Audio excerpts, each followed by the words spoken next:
Muka kami agi olonga. Tas pasi mai da halang langi.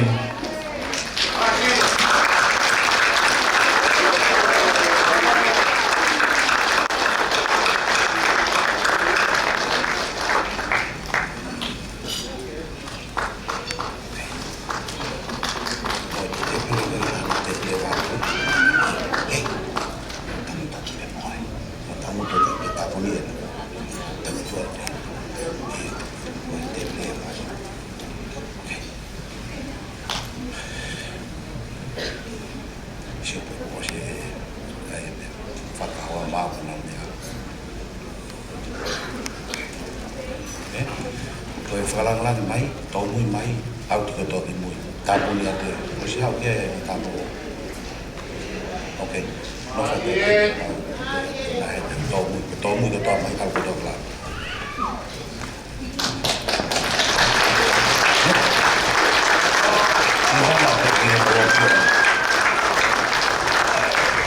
Okay?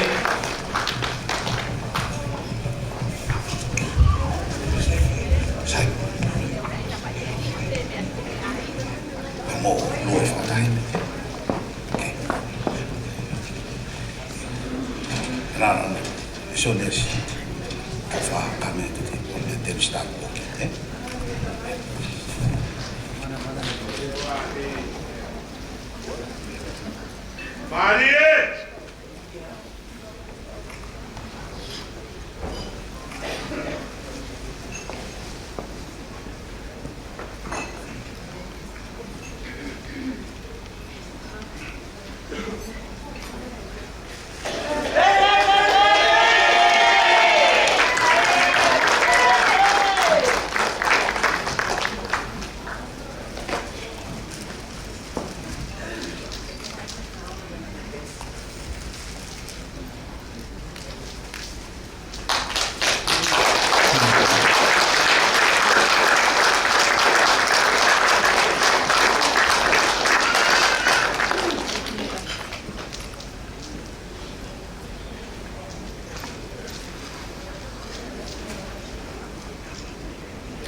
Cara que pasti mai, kawa salam lagi.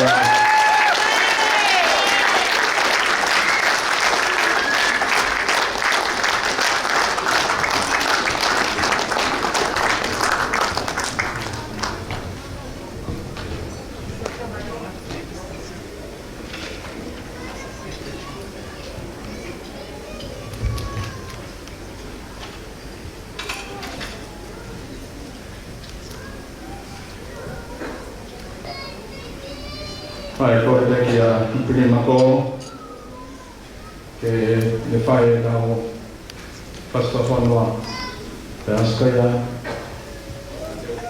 e cuore nella che appesi la co e ne fai a spread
spreading this anointing. Kakan kena beroa. First, I'll say it again. First, I'll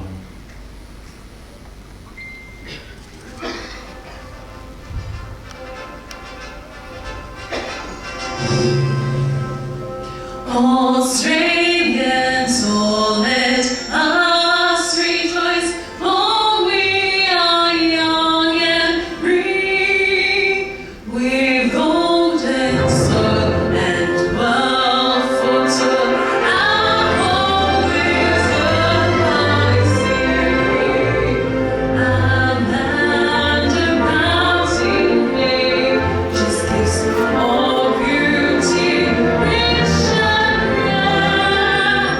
In history's nation's day, we sing and God's Australia fair.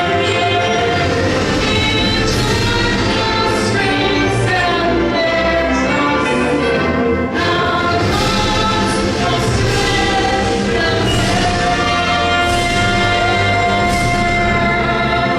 beneath our radiant southern cross, we'll talk with hearts and hands to make this Commonwealth of hands bring out above our lands for those who come across the seas with boundless ways to share. With courage let our soul combine to a cause Australia fair. In joyful strains and let us sing our God's Australia fair.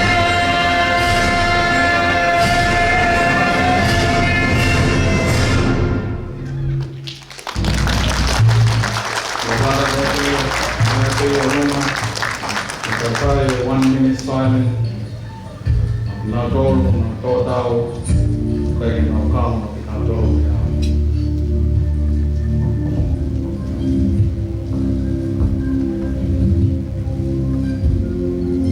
Ai hopo se mau mai la tu pu. Te fa me lu. Ki toka ke. Ko sho mau mai. Tau rewa ke tu pu. Rest in love. Rest in peace. Our ancestors.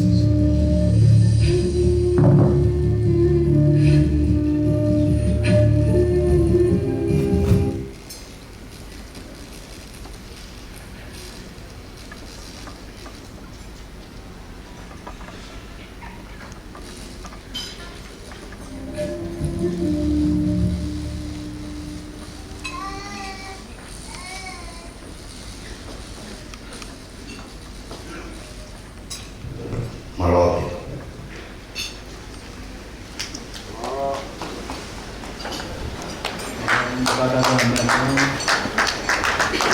Taho karolewa ki he taho ka tau po kalama ai te kore ni fai whekau toke tā so tame tawea kene whai a te tau rot kamata Rausko ia ka tene tau rotu ia kai te mo tau mea tokoni ka te tau toko hoka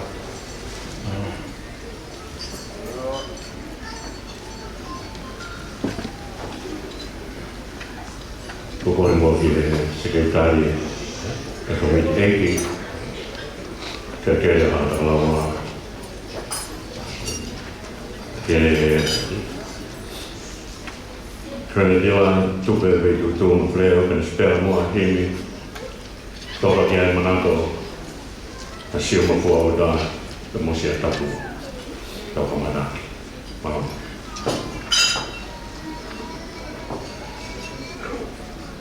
Me whalawhala imi, me kamata ake tau kātoa na me hani. O tō oio me nima ngau, tono pū mātoro i imi, ke tā viva. Ko taimi o ki kai mohe, o laka atu. He vae ina sali ote, o takamilo mao. Takamilo, takamilo, takamilo ono vae. Takamilo, ka tau ilo, ko whaka au ki whale.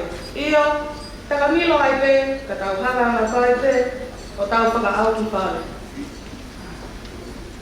Ko taimi o moe kai mohe o kuranga laka.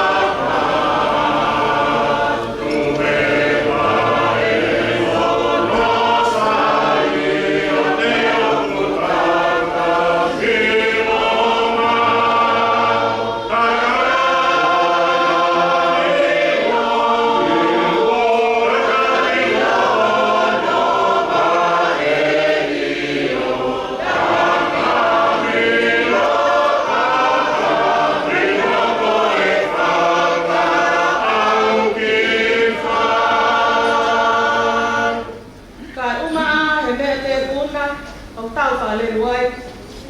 Te whainga taa, te whainga pua, te whaka au ki atu.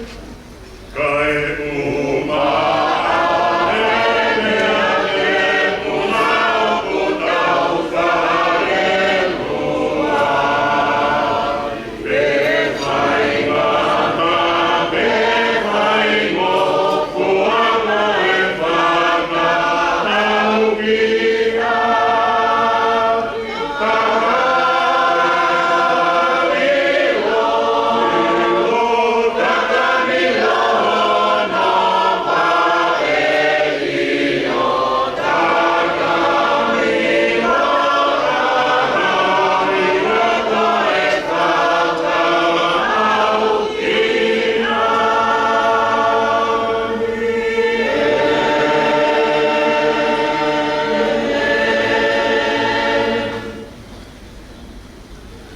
Kadoa ni Russell mama kadoa simere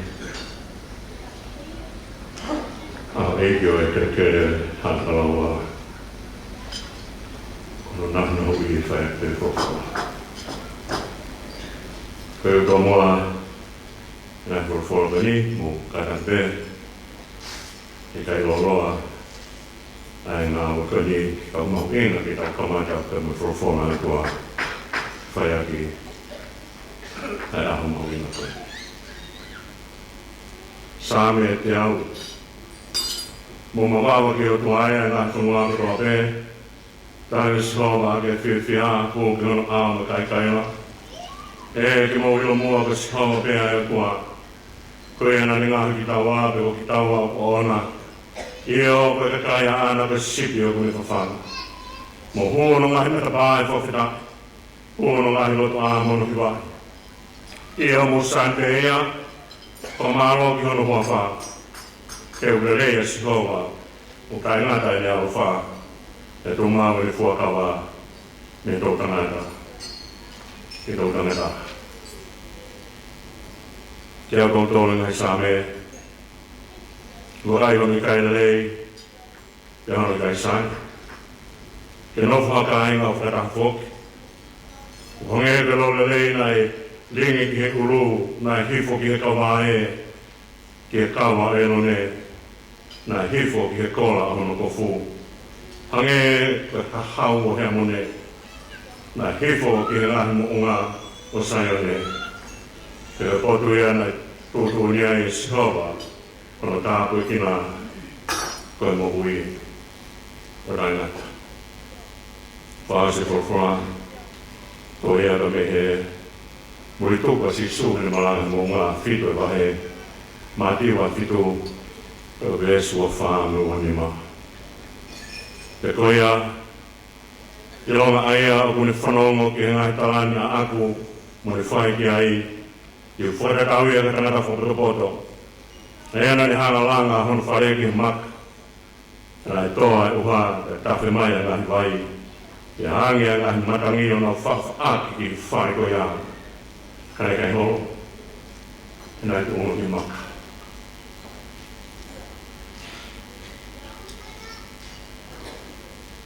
Tapu ki e tamakini si. Te hana o tau whahawa na tāngo ki waho. Ja tapukia snai kala. Tymar maana na kawaki langtua. Tehekia kyseesi snai kala peinai lang fofanua. Tehekia alko fofanua kamaali ifane. Luratas paula kilan fofanua.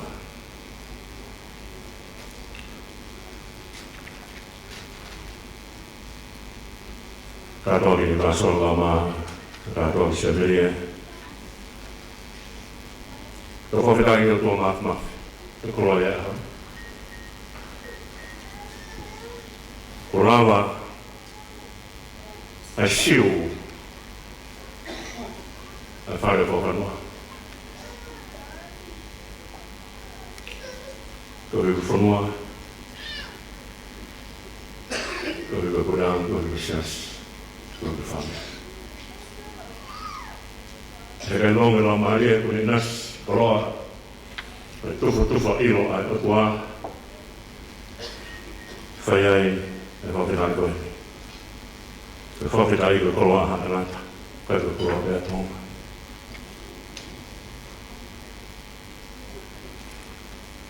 Lave ho fare tahine kofina. Kama mea mai Princess Kalaniga maa ja tamakot puutoa.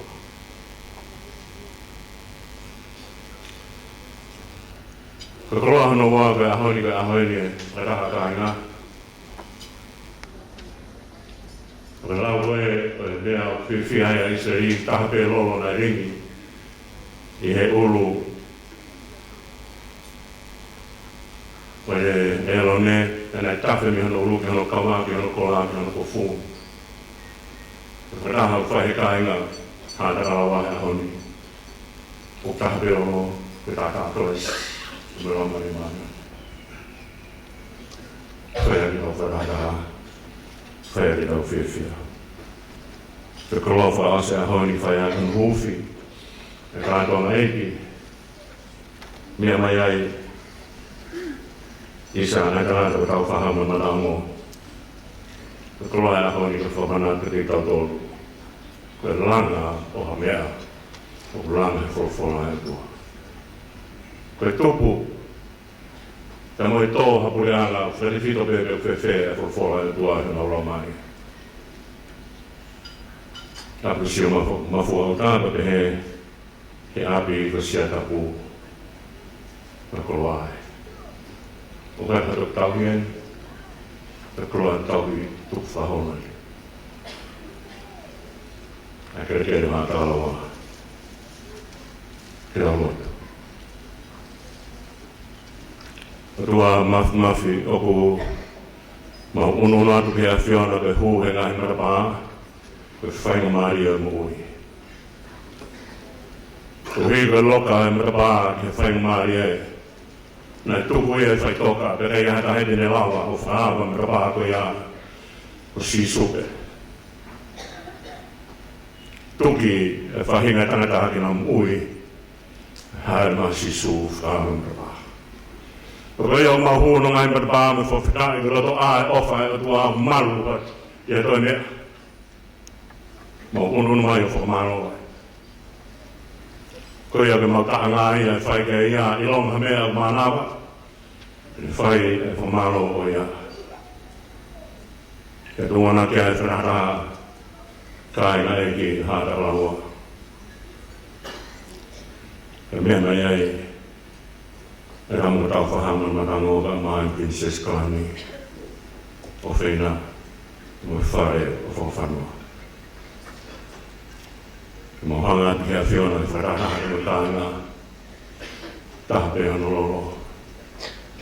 Rauhia niin tonga mea ufamuja le funua apka touriki. Touriki he ofa en kua en lolo taapua ke moui. Ke taataan sisukalaisista me lau marimaan joan ja siunga. Tumo ito fanga ja verhaa ei kini. Ke tahpe ebe me tumtumu oi tumuak muungaa. O fai hifukan olau toka. Mo nasko tobe. Ie ofa pekoja. E muri tuku e ngau e ke whaiaki e mau whanonga a whakawhanua me mohono kāinga whanonga te whakawhora e whiona. Muri tuku e maranga sisu me hanga whangatala ka tiki mautolo e mea koe ni tangata poto mune langa he whakawhora e tua. Malohi angi he maka hono tolo ngā kāinga. Tungo ke pehe kono hoko atua e langa atu siumu whakota te hono langa atu sia tapu. Tō ai tā sisu e hifo e lamai māna. Tō rua whai tāpu kina mai e tampiri si ka whahamu tāngu wāhu ko hege tahine Princess Kalami sinai te kāla ka mai Princess hege tahine ko whenā mā a whakawhanua mo reiti whakawhanua no luwa te ahau ke awhio e kia tau kātoa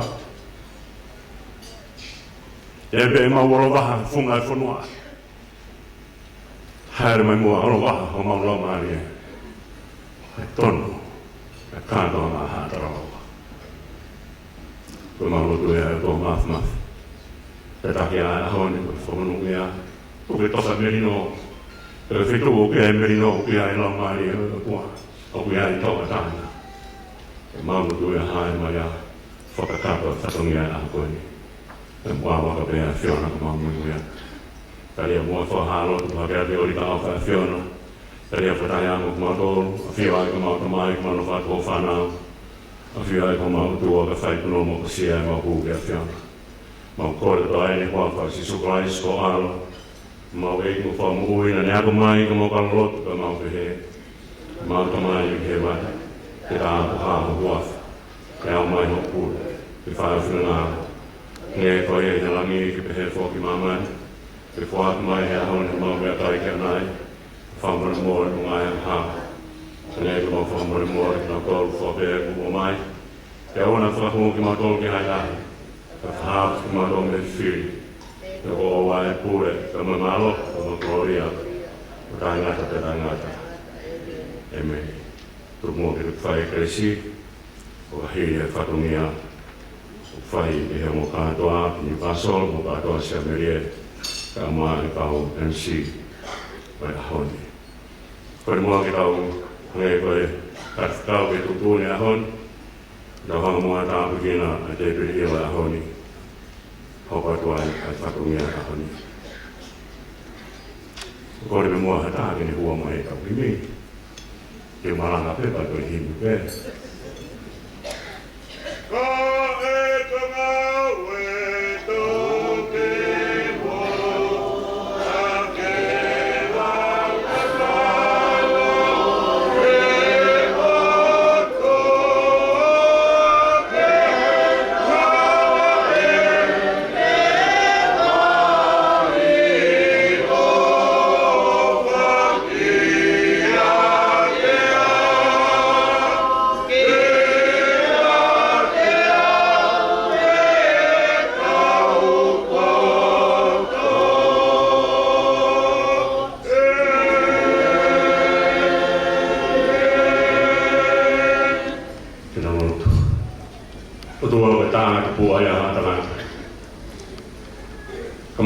Whamano me maura maare ma mahina ka tek mautoro pūre māma e ofa e tua.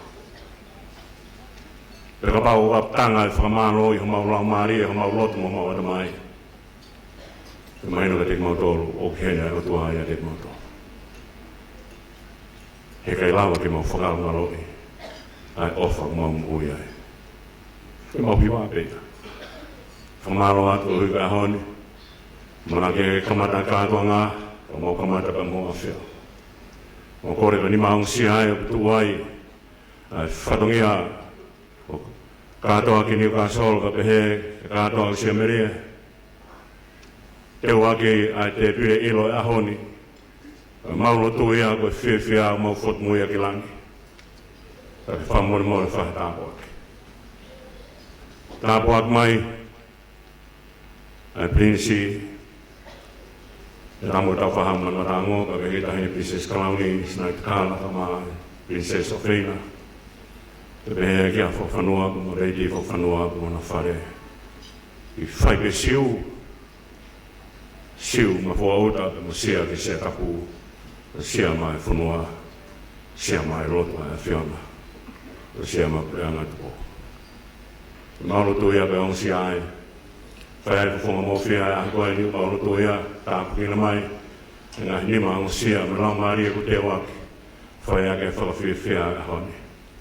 Ka mauro tuia hange koe, ki esi whelaulau, ai he penu, ne tō ai he ne whelaulau moi fua koe ne unaloto, te hangi mai e pāna mga kāla whatu poi fua. Ka ilo ai kau prinsesi, ka ilo ai kau whanua ko munu whare. Ka toi nasi ai e kāinga o hāntarawa, e kia maua haiwi ki mau tūpā, e whai ake mea whungantaha mo ui, ko whai ake pe ai whina ngaro ho a whia. Kari ai lotu ko hake atu, e orita o whai a whia na whamori more o tua. E whia ake mau tamai, mau whako whanau, a whia ai ko mau tua, e whai puno mo pasia ai mau kuke a whia. Mau kore ka taini huafa, si sukalais ko alo, au mau weik mo whamu ui. Amen.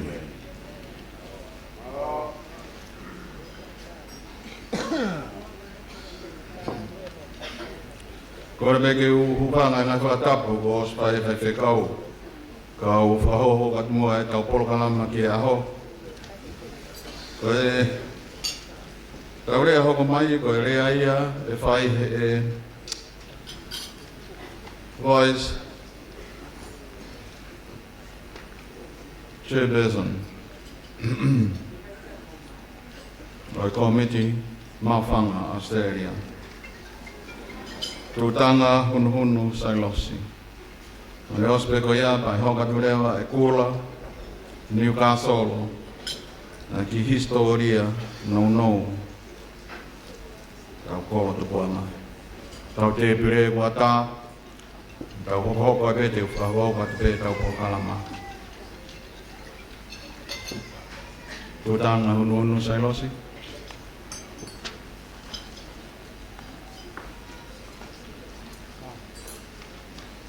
Lawa mā tūtanga ki mua ko kore atu ki he kau whaiwa.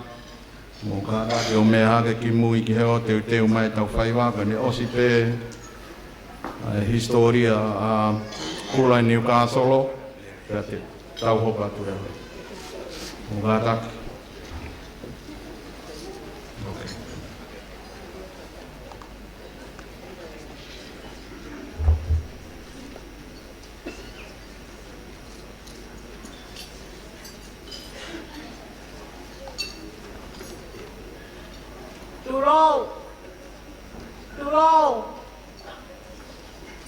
Turo what?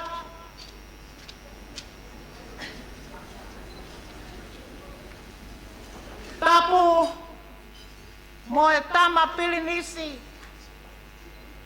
Tau whaahau man mataongo tuko. Taine pilinsesi. Sinai takala tui mata moana. I whanakawa ki langi tuku aho.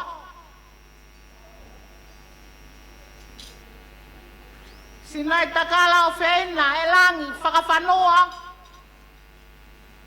Toa tasi whakaalo me langi whakawhanua. Lord whakawhanua. Lady Fanny whakawhanua.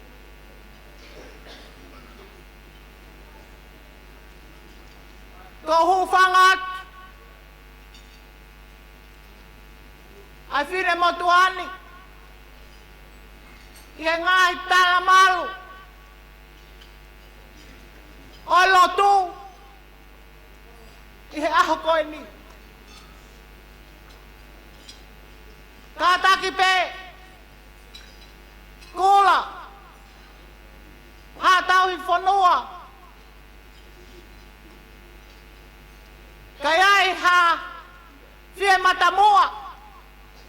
Tako huwhanga atu he lotu. Ko ao ko li, ko ao whakawhiawhia. He ko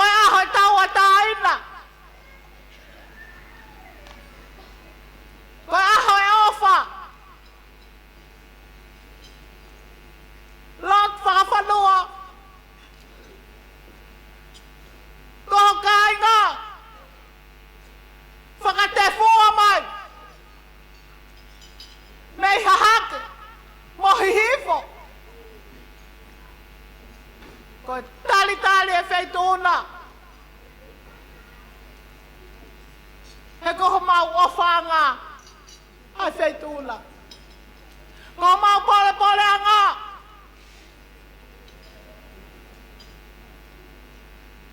Ai feituna. Pei hele pehe. O mau felelei mai. Whakawhetai e mau taini. Whakawhetai e ofa. Ke mea mai ai. Ke tau wheo. Nea ngai mau nofo muli. Whawhanua. Ka kai te ke ngalo koe hataini. Mau tua ofa atu ke whetūna. Koen hokai ngā. Hofa ngā. Mau I heni. Mo tali ko awat. Ia whakawha mea kotoa. I he ofa mea e o tua. Whakawhetai. Whawhetai e mau koloa. O ku lawe ai a mau whanga. E siutaka e feitona. Mai moa ako ai tamana. Pea ku mau alu tu tonu ai. Io. Pe he pea siu mafua utai. Ka mau whakawhetai ai. Ka aku mau manatui be whawhanua. Ai lea a se su. Kene kau ako. Koe mea be. Teu iloi ai ki mau tolu. Koe ku kau ako nga. Mau wheo whaki. Whawhanua koe mau koloa ia. Mau tali aki koe. Koho kakai. Ma fe ofa aki. Ne ongo ma nofo ma ma me api. Ne ongo ta nofo wa mama. Ma whakatawange ki he otua. Kei hoko at. Ene malu e feituna. Tuku tāpu aki. Te aku mau puke loto ia. Mau alu tu tonu ai. I he kontinenti, I he ofa. Moi malu I o ke whai, lewa e malanga, ka taua.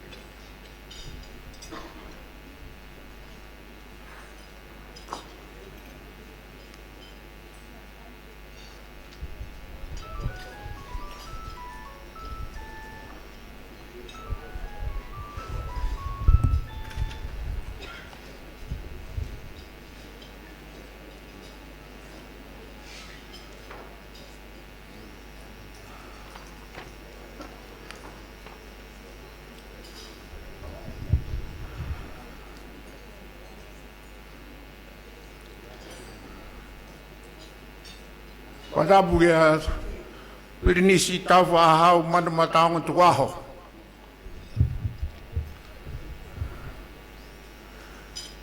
Whatapu kia he Princess Kalauni.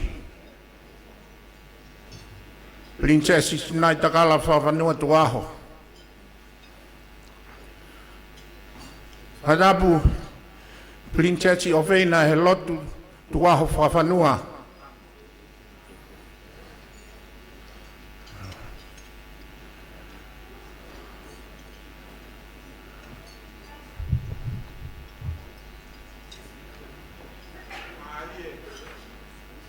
Whatulo watu ke whaihai o hataka lawa. Mo kaupu e nuola o esi ko sima fua uta. Kau malo ao ki swakatau ki kapakau e otria. O kalo lua e mangi ko whatau mua ke au o mana manga. Kai fofola atu pe mua ki nani folauni. Mei he molumalu whakakaka mo tai loa. Kore whakamore atu. Na ko te pakilou te rie he o te whanga. E koe sosa ia ape kita tangata puri. Ki holonga mei pulotu mohono whakanana. Ka kua hoke ia lotoni. E longo vuka. Ai api ko sia tapu mohono ngou e kakala. Seuke. Koe ae. Koe kita. Ke te kiamata alo mua ke historia mo pangai o hatakalaua. Ko whatungi ae. Nei whatonga mei ulu. Ko kore whakamore atu. Tamasi piri nisi. No ako ni kinau e lotu. Pe tokua. Fie kore ke tamasi ko se su. Ufanga. E ne whae tabu. Oia te ufanga atu. Matalai akau e tahape. Ngau e kakala e api ko se tapu. Na whawhai ko mau e aho koeni. Kore atu ke utoi whakawhiloa ki atu au. Kore whakamore atu ke tangata iki whaiwhekau. So tame hawea. Ko kungoa ko kula. Ka koe ke whou ka au e whenga e kainga whawhanua ke to o kula me te au.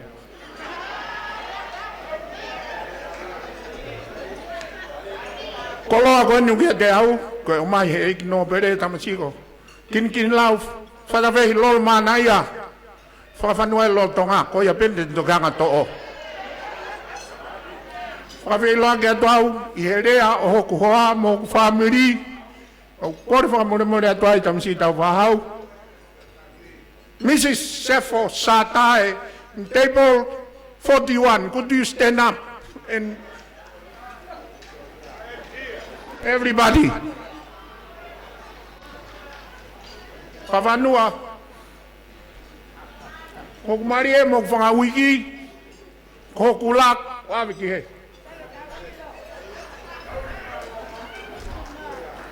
Te umau ia hoko ni. Pia ka toa ai pe kula. Te ukei whai whatongia pe. Oi.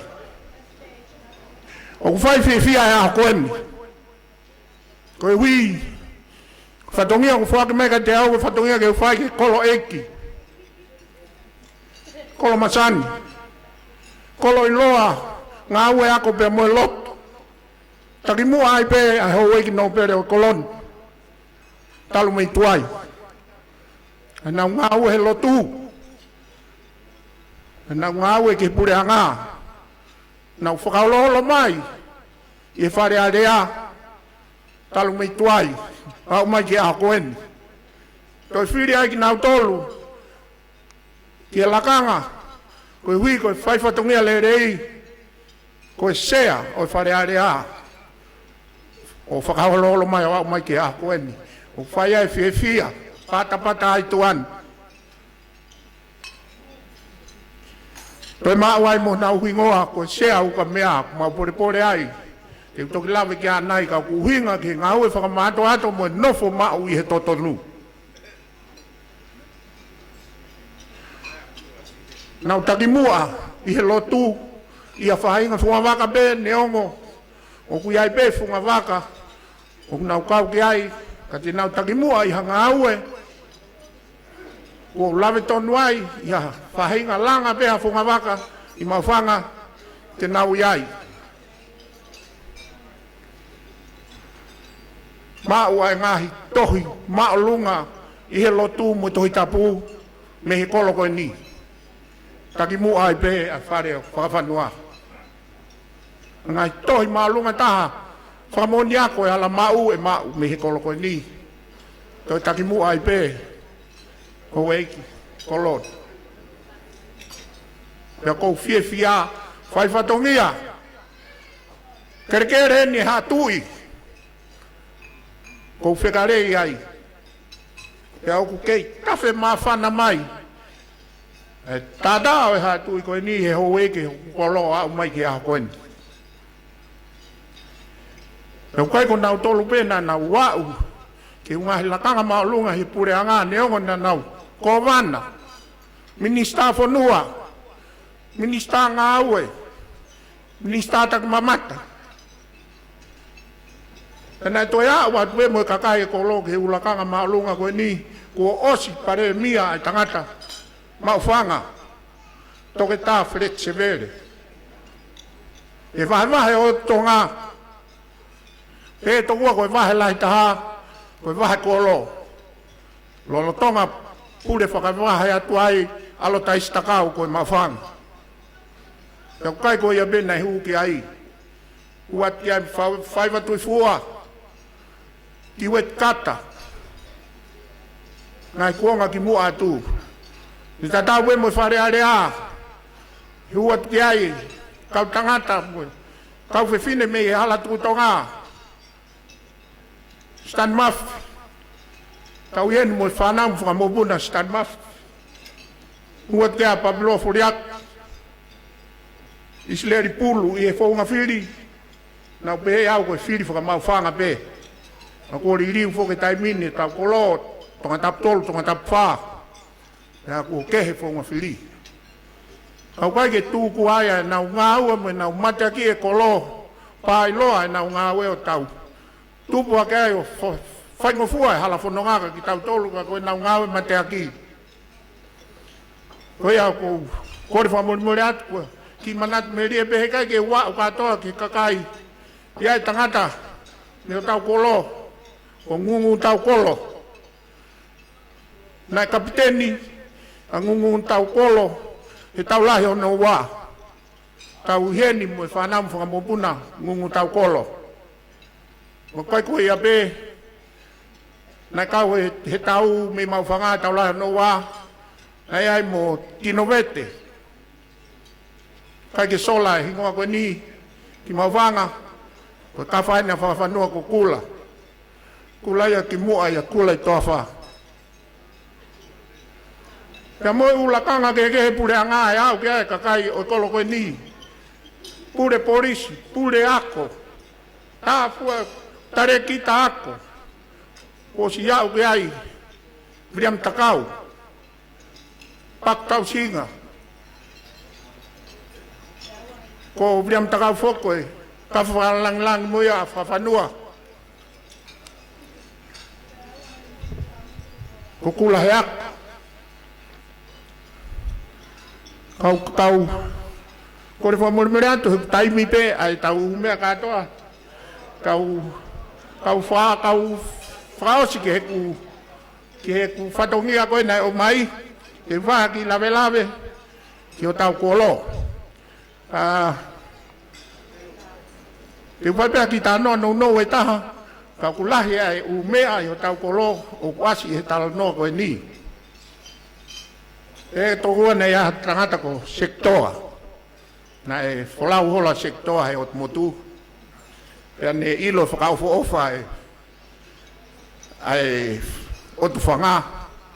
Pea na e iai ho no whewhine pea pehe. Ke hao tuku mai ho no whewhine ke ot whanga. Ke mau ano amui le rei. Pea na e o mai mo kau tangata nau teu e. Ai whanga koe ni ko lolo wha, mo mea i ko toa pe whanga koe ni. E a tuku ki ai hono whiwhine, langa whare mo tō mo ngou e mo mea katoa pe koe no uinga no tuku ai ke ofi ke ne siu. E a whoke tangataka i tō ahi mai pe. Pe tō kua koe, tahine koe ni koe tahine whakawhofa au pitu. E nai au ki langi ni iloa hono whakawhofa. E a iai whoki mai taha se kitoa ke waka no whiwhine u whangai whakatapu ua ne tuituia. E a koe rea tangata nei tuku koe he ni ke ofi ke o siu ki tahi ka kuo mafua ko siu i uta koe winga ia siu mafua uta ka ki mu ai na ko tau kolo na to si be na lava pe o tala i he lai va ko ase o ne pe ko footprint pe ko fefine pe ko tangata pe ko fefine talavou pe ko tangata talavou pe a fa ase a lai va pe a meka kai o ilo pe e na tolu ko tahine talavou ka te ke na usio pe ko hai pe na hau o la masi tahine o ma o kai ke to loi no fa fa ko tahine ko ila heva pe a ko tonu ko e na pe ko tahine talavou e na usio ke ase lai va he oni ko huinga ia ai vai popua pe ko vai fa fa na ke huinga ko na usio ke vai tahine na huinga ko na usio ke lai vai ne ase he oni ko huinga ia ai vai popua mo vai fa ko ni fa be kana holoi tonga mai ka kai o eke he nau si ope ko tahine me fe ka ko tarina ta pe tahine pe na ma ufanga ta ko o mai ka kai me u kolo ko mai ki ai ko na fu ka piko he to ai ta o si o ke tahine na ma ufanga ta o pe o si o ke tahine ma ufanga ko winga ia o ma ufanga malo to mere mai ta o kore fa more atu ka fa o sai be koi fa atu be haki fa lau pis tam si ta fa au mi te au pe mo kai nga te pe non fa ria am si a koi te ke au ke kuonga fitu hiva mo malungo fulu we ko tua tonga ha tu i ben me aho e tu ke alau filtonga tu e tolongo fulu ma hiva me a are motua ke muri ke ha mea tu e takalaua ho fulu ma ono me ngata ke so sai are motua tu ka no polu e ho fulma fitu e mea tau fa hau tu po luaki kia aho e tu po ono ko e ha tui o tonga tu po hono no ia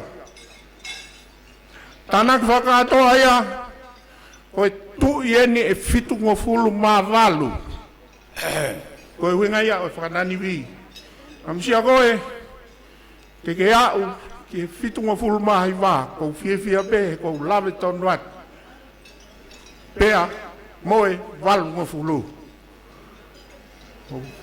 faya to tala monu ke mo tolo no kotoa ofa ke kawe eki o mo fe fononga aki pe ofa ke faita po ki mo tolo mo lau mari fo lo ko vi ko kakai pa mo kolo le vede vai malanga ka tatawat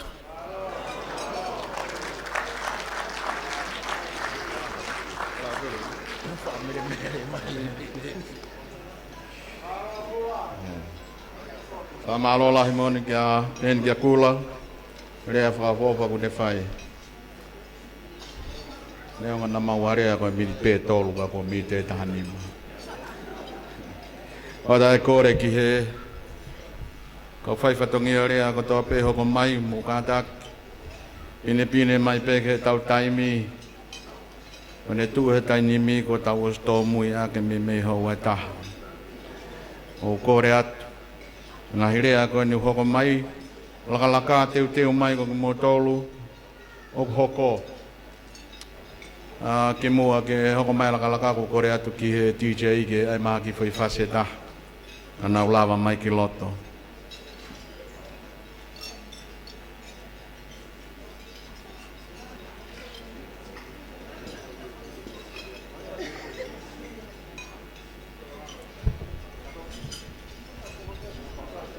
ko lava pe ko ia laka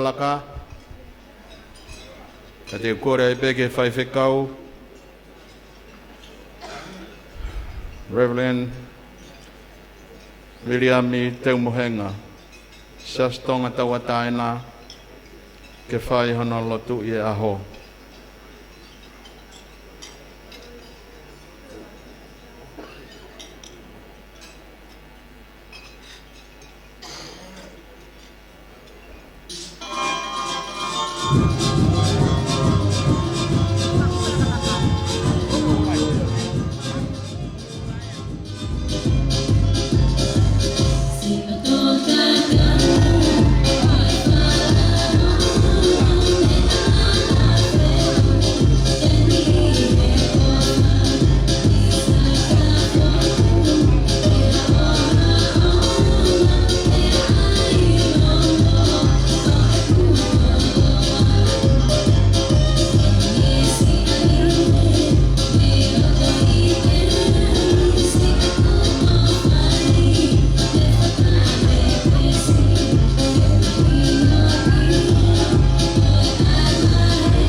Hãy subscribe cho kênh Ghiền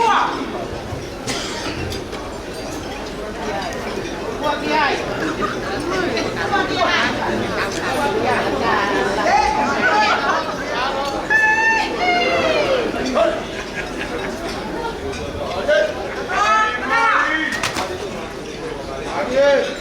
để không bỏ lỡ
ia ko e ala ia me ha tau ateni ki hono tau ki o na ho coming up next on the program is the blessing of the Mount Whanga Day led by Reverend Miliami Deo Mohenga from the Free Wesleyan Free Church of Tonga. Miliami Deo Mohenga. Kadaki teu mai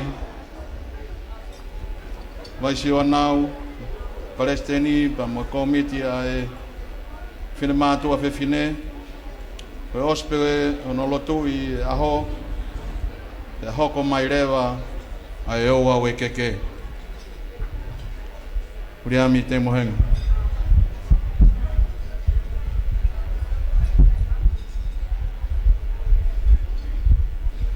Kore keu watapu ke a fio ai o tua o tau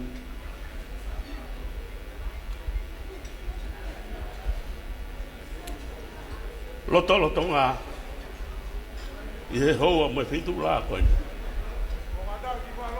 kore keu whamaru atu pē Mō ki rai taku whakalongolong oif. he talau whaki nei kamata ki he tangata e ki whai whekau kamata anga o whio ianga o he aho koeni kau whamaru atu ai tapu atu dama business tau whahau manu matau tuaho pehe ki he Princess Clowny Snai kakala tuaho pehe ki he Princessi o Feina pehe ki a no pere whanua mohoho au whanga ai maka tuungai ai kātoanga e aho koini I kai ke whakarua roa kau talango fua ki he tuutuni ai prokalama e aho koini ke whai hano lotu kore tāpuaki ki he aho o e kainga o no pere whanua me he hala tukutonga he wafu kunisaro te katau lotu o tua mafi o kuke a fio I o a fio anga au kai ke riro o peunga hamea he universi ko ni ki hofofonga tala noa ki ai o tike ke a maka mateka ko tokai mana ngai he fofonga o a fio ki mui ke maurea he hoa mo feitu la ko ni ko ke osi toka mea ia he fofonga ma on o a fio ke a fio hifo he hoa ko ni kua tue pea mawaba ai kainga o eiki no pere whanua me he hala tukutonga ua fukuinsaro te kai mai funga whaua he aho koeni tunga pe he ha tunga pe he mea ofa fuaki ua whai me loto langina ofi a fuai ai kere o ha taka laua pea moe kai ngā e hala tukutonga he aho koini. Tau tāu ai mo ki mau tolu, he mau o atu pea e whakawhetai mo e langi he whawha ngā e awhiona. Ke a whio hifo he houa koini, o ku maruro nuku I he maru e whare koini, o ku rau maare rei pē, tama pirinisi karauni. Tau whahau, manu matao o tuaho. Whakalangi kua whai, he koe waku uho, te koe. Waku waka ia, na e whai mei mua. Tūngai e mau hopo, tūngai e mau fia he aho koe. Rau maare be, Princessi Clowny. Rau maare be tahine ko Princess o Feina he lotu, whawhanua. Be a mau hanga rau maare maoni. I lau maari rei pē, heki no pere, whawhanua ka au mā reidi whane, I hoa o mau iai. Siu takai na e whai, Ikuna hea tunga pehe ofa, mo e fuaki ofa ai a fiona. Te wakea e mau manatu. Ke tuku whahoro, ai tanusia, na e whai, he whare, o whawhanua. Tuku a, ke u aru pehe lotu. Tuku a ke u talapi pehe lotu. Ke u tanua ha sia tap, ma e whare whawhanua. Mehe ko e ni heka. Ko i rai whai ai e pore hao. O whai ai e ne whono ngā, o ne tōtau. I he vai ko tō mea, i lo whanga. Kai tawhe utu ngaki mai hono le rei, kai utu ngaki ai. Aho koe ni, fie ai, ai ka inga, o whawhanua he fiakoe. Ngā kore hake rau maare mao non, a fio mai ki he kātoa ngai ko mau oska mata.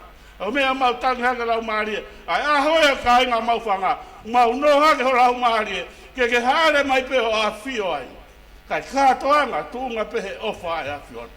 O mea mau hanga hake ko hea koe whatongia, o loti whakawhanua he pureanga. Tuku ke ulo pe ai fo whonga au e a fiona. Whakamalu ke te hanga ta taki. Ai whatongia ma mawha u fuesia. He whonua kolo ka e mai pureanga. Mau hanga ke ai ke a fiona. Mau hanga ke a ta mai whamure a fiona. Ai kātonga u mau whai ke tau kātonga pe mo e a fiona. Haere mai aho lau maari o ta taki a toa e whanonga. Ai kātonga ke a kono wha o singa e kātonga he aho koini. Ke tau kātonga pe mo e a fiona. Haere mai aho lau maari o tau ngātu maua mo e a fiona. Whai mai a me langina ha mau tāpua kwa monu ia. Mau kore kātonga ngai meani a kalais peko alo kako mau whakamui. Amen. Malo.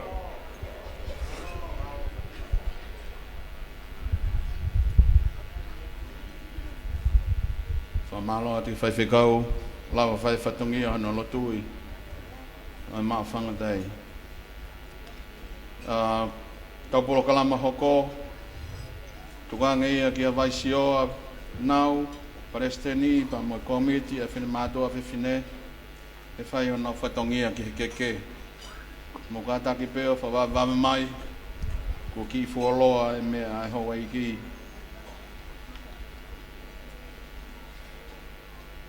I mua ko ia nau mau mai, o ate pe whamamana whamanat, kau polo a pō, ia hangani iu nau whē mau, a nau tikite, whaha mai ki muani, pe ko kāperi maf, ke usea ke sea, pe ko te pire, ko ia ka pō. Tuangeni ki a Vaisioa nau,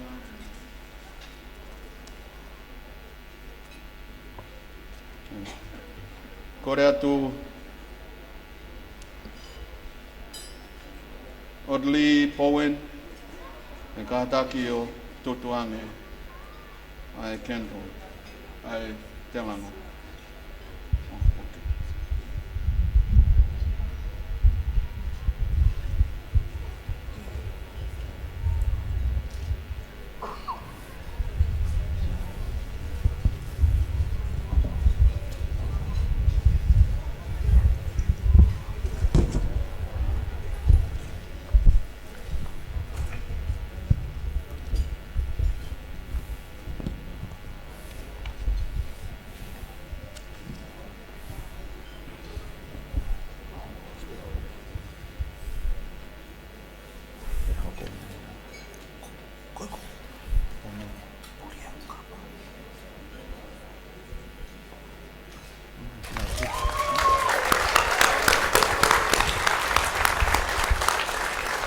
Diva e mai.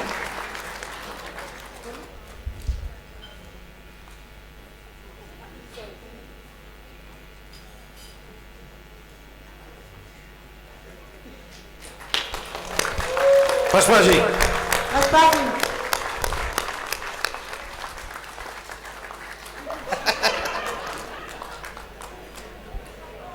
Malo.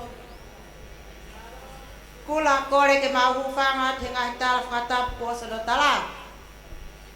Kai ata pe mua ke whakahoko atu ai wawau o keke.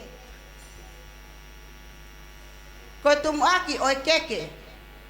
O aho katoanga o mauwhanga tei.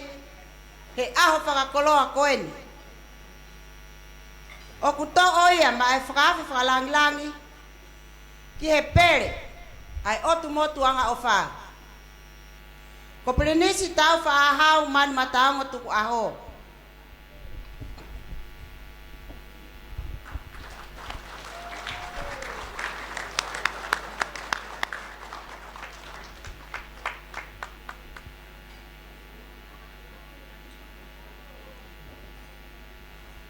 Taia voi fazer, DJ.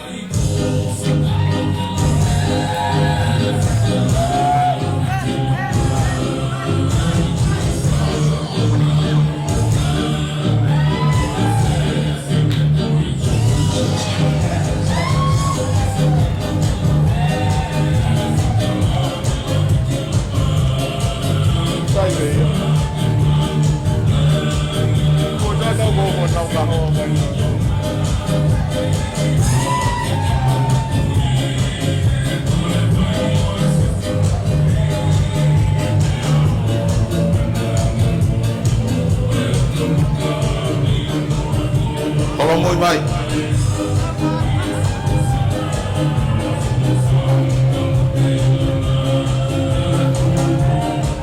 Ei, ai, se eu quero a outra, pula.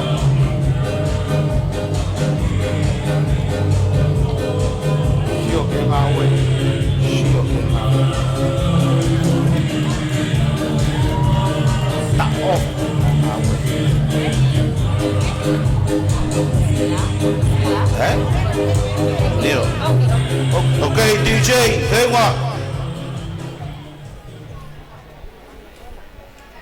Si.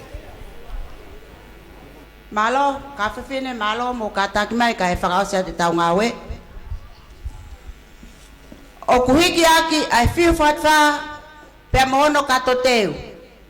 Pia moe wha tuvalu o ku awhi aki ai whala tolu ngokumi. Pea mohono sila, koi ki paanga pe taha mano. Koi mea pea oksi imau he komiti. O atu ai ofa lahi, mo e leve leva ai malanga, mautua ofa atu.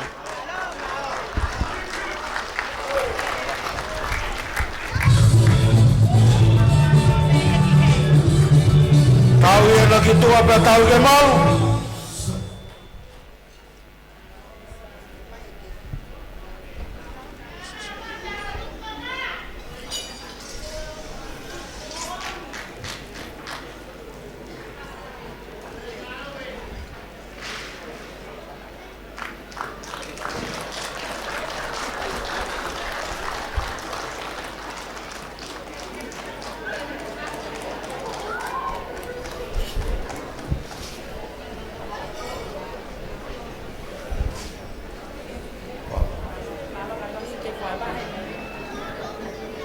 Ei, pula, sio mai, tokanga mai, tau hiki tua. Pamore more, tau ki tua e ngawe ko ni, pea tau ke malu. Tai fasi ka e ala ka fefine. Ke nau, ave ki tua e koloa.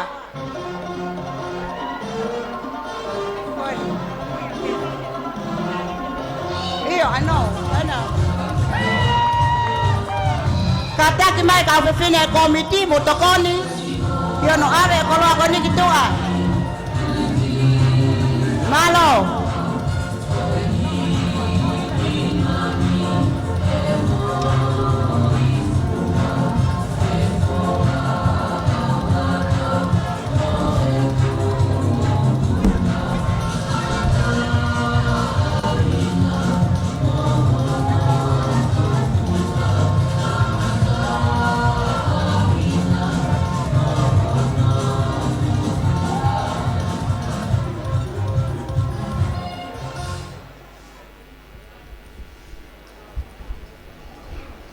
Malo apito, hokat te tai fasi. Pata hokat ke ngai pol karama malo.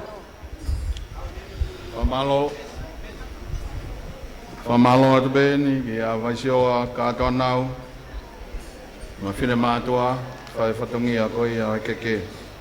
Hoko mai whoki he tau polo kalama. O speech of the day, whetu aho pe ko ia known o Penny Whanua.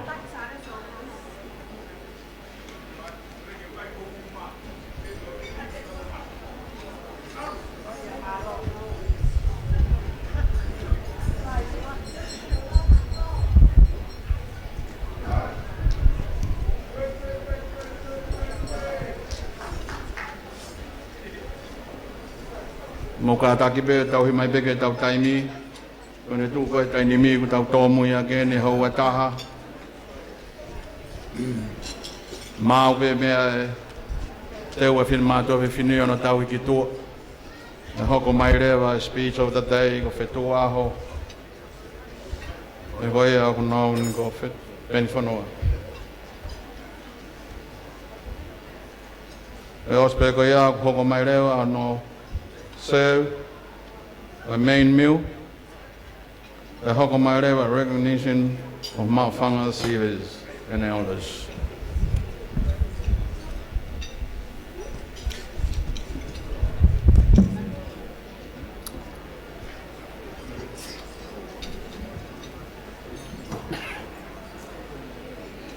Tapo pea moe la a tonga. E koe fukao kei viringia. E kei tu tonu mohono lopa ai o nei. Talo mei he tala na e whai mei po wono. I hono hapai ai whanua o tuku ki halangi. Koe fuakawa o e seka āsātu tā i he lolo tongani. Tapu moe mahina whakawhi ao. Moe kotoa hono whema meni te. A e nau whakawhi ngai ki Celestiare e topu tapuni. Tapu ke palatiu me o hamafu. Koe whakula moe whahina alota nei a fu. O ku whotu he langi tō te au o hoko he tuari ku tapu. Koe muka moe moto he lauma ui ui e ulu whanua o hangata tupu. Tapu atu ki he mula malai peno. O ku whakawhana aki ai toa ko hangai toka lau. I he abi ko āmaka, kai peheki he otu whangatapu. Tama pirinisi, tau whaahau, manu matanga tuku aho.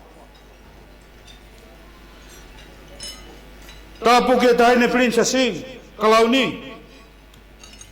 Sinai takala tui mata moana, whanakawa ki langi, tuku aho. Tapu atu ke taine prinsesi, o whaina e langi. Tuku aho, whawhanua.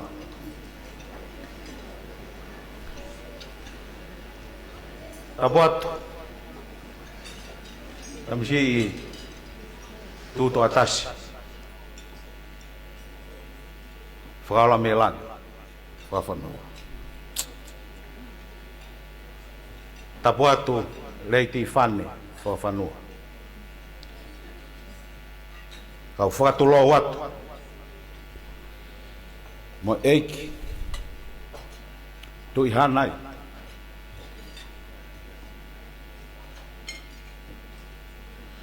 Kau whakamalu watu. I he tala whakatapu kakato. O e tonga fuesia o kei tu tai. Kau unga atu i he topu tapu o e tau furi whanua. Isa ka mahe hei. He mahe kaua e rifusia he riki vai. Pea keu hawa tu he vaiola o whanakawa. Moe tātai ke te mahi. He toki aho kua nai huni o e tu taiki. O e tu pēna e tā. A e kupesi o e whaungaloa. Ke kaya manu vai vai i he tau tai. A lulu tai.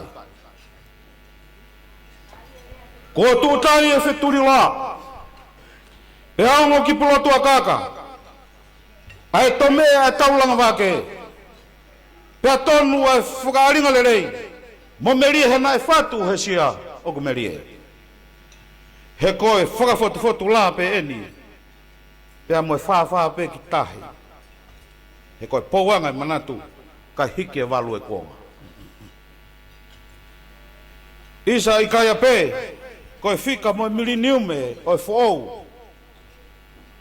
O hange pe ia koe walu, na e hao he lo maki anoa.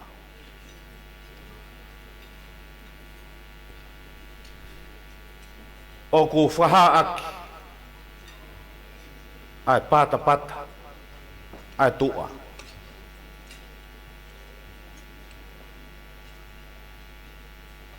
Whakamalu atu. Loti whakawhanua. Ia mo leiti whani. Te ki ai ha historia. I he koloni. Talu mei tuai. Kua mo mau e tāpua ki pe taha he aho e taha.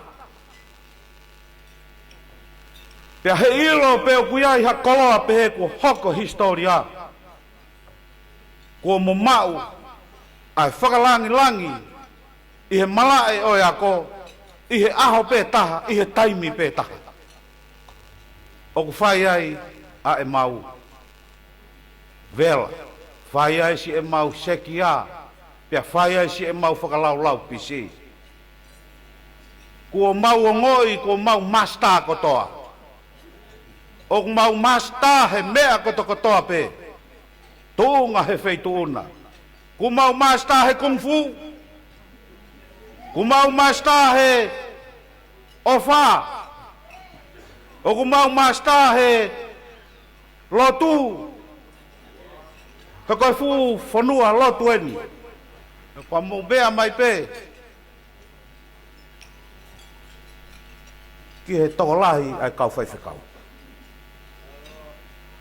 Ane afi.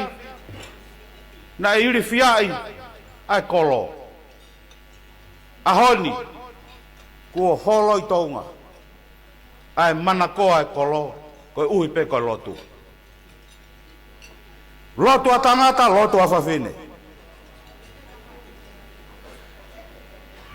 Koe whaha ia ai teu tangata. Nai whakahoko. Kua fia ai. Ai ngahi esi kotokotoa pe, oi otu whanga. Ai esi o ilahewa, ai esi o siuma fua uta, o hao ke esi o manumata ngō, o ku mau pata ai.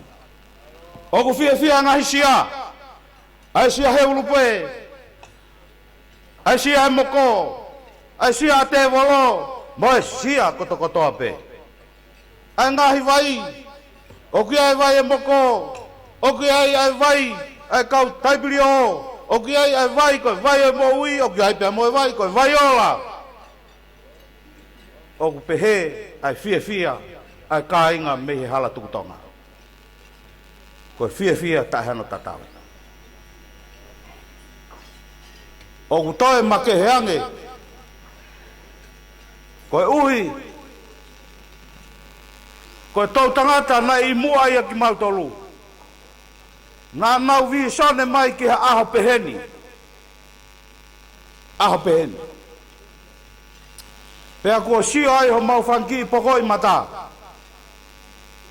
Ki he walu o kuonga. Kua mau sio ai ki he fitu o kuonga. E hoko koe kuini. O ku mau whakamo oni he ahoni. Koe pupuhai ana e tāmi ane afi. Iho mau ngahi tō tangata. Nā nau whakaamua, ke iai ha aho, ko ha aho peheni, ko lere atuai a kula niu ka solo, mo katoa ki si amerie ki whangatapu, o whai ha pui ha aki ai. Ke whaha aki ia, ai tō tangata, na e whai ai honolotua me he aho koe. Na e kore, e he whangakui, ka iai ha taimi, ko au, ai hala tuku tonga ki he tumutumu. Pea tōku whakamahino, ko ofi e haere mai ai eiki. Pea tau toki, hiwa hosana ki he eiki. He kua tau wau ki he langi lau, pea tau hiki ai hala tuku tonga. Pea hiki hake, moi mea ko toa pe u whiunga ke hiki, Pea tuku ki he langi. Pea koe ngai mea kui kai whiunga kehi ki. Pea tauhi whakawhamili atu pe. Te ria na whaiwhai ko tau futo ki ta whaketaha kai mawhuri ho tau waka. O whake whai tāpe kina.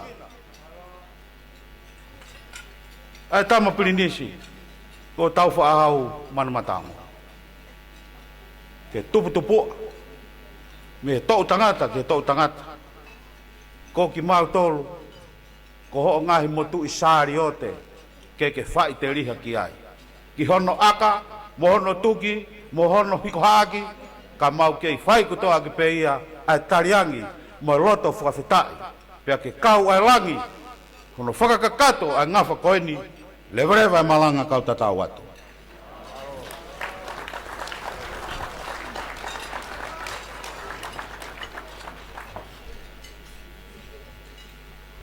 Pamalofo ki a whetua. Pea ngāri a koe whetua aho. Ngila he aho, pea ngila he po uri.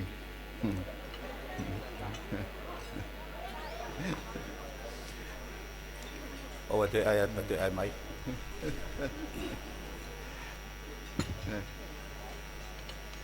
Mau kātaki pe. Ki mau ngaloa. E whakahoko e rewa he tainimi, e tausi koe au e aho. E whai atu ia Krentila tupe, ve tūtū mawhireo.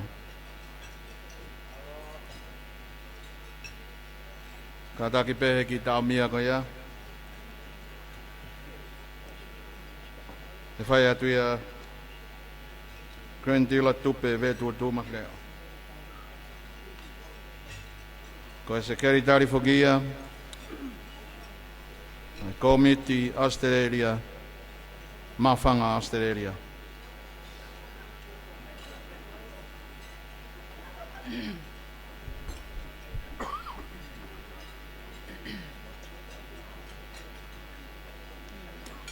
Tapu mo la a o tonga kune huhulu I he langi tai a.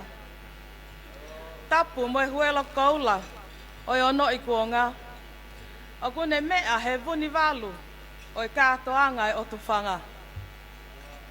His Royal Highness Pilinisi Tauwhaahau Manu Mataongo Tugaho. Tapu mo tahine pilin sesi kalauni o otutonga. Her Royal Highness Pilin sesi kalauni sinai takala whanakawa kilangi tui matamoana tugaho. Tapu mo tahine Her Royal Highness Pilin sesi o feina he langi whakawhanua. Ko hei lala whakamata moana, oi otu tau langa tupua. Oi whanua. Tapu mo tama ko eki tūtoa tasi, whaala mei langi whakawhanua, ko e pala tawake, oi api ko sia tapu. Pe mo e whakatapu makehe, ke ongo tamaiki oi aho. Ko tau katoa mai, ke maalali mo fiai. Lord whakawhanua, ko e vee hei lala, oi otu whanga. Pea mo leiti whane whakawhanua. Talangata mua he ia te kita, o whai ki tua atu.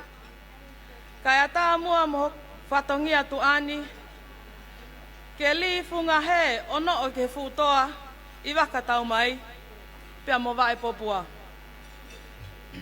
In the occasion of the celebration of this most prestigious day for His Lordship Whakawhanua and Lady Whane Whakawhanua, I am humbled to honor with this task and request your Royal Highnesses and guests to please rise. Can you please rise, please?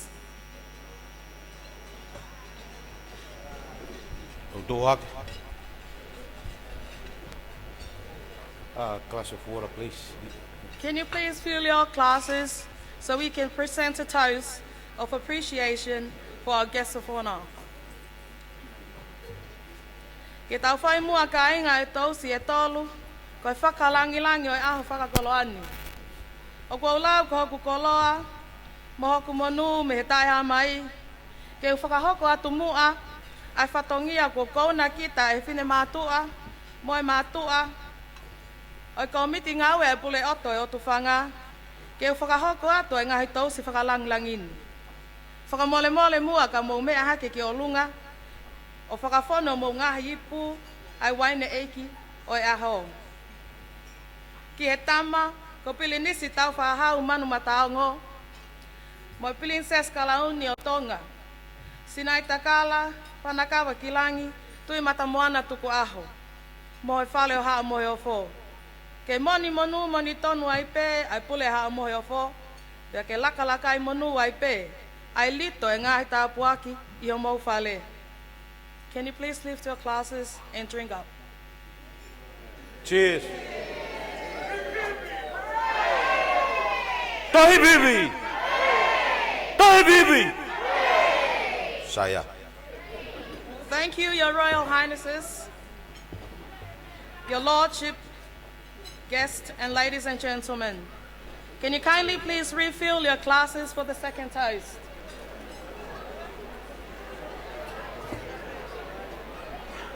I he loto maulalo mo whakapaapa mo oni, ai kainga kotoa e wheitu una tahine princess. O wheina he langi whakawhanua. O mau whetā ngutu i be me he futoa i wae popua. Ki he olo olo e lea e te volo. O tali whekao ki he wheitu una. O kua kole atu kainga. Ke mau toi whakawhonu maho mo ngahi pu. Ke tau whai a tala monu. Mo tuku kololia ki he otua. Mai tahine princessi. O wheina. Ai ngahi otu sia tapu. O he ala tuktonga. Ki he tahine, ko princess o wheina e langi whakawhanua, pia mo e ki tūtoa tasi, whakaola me i langi whakawhanua, mo e whale o haa moe o fō. Ke monu ia i pēa wheitu una, mo whai tāpu e kina. Can you please lift your glasses and drink? Cheers.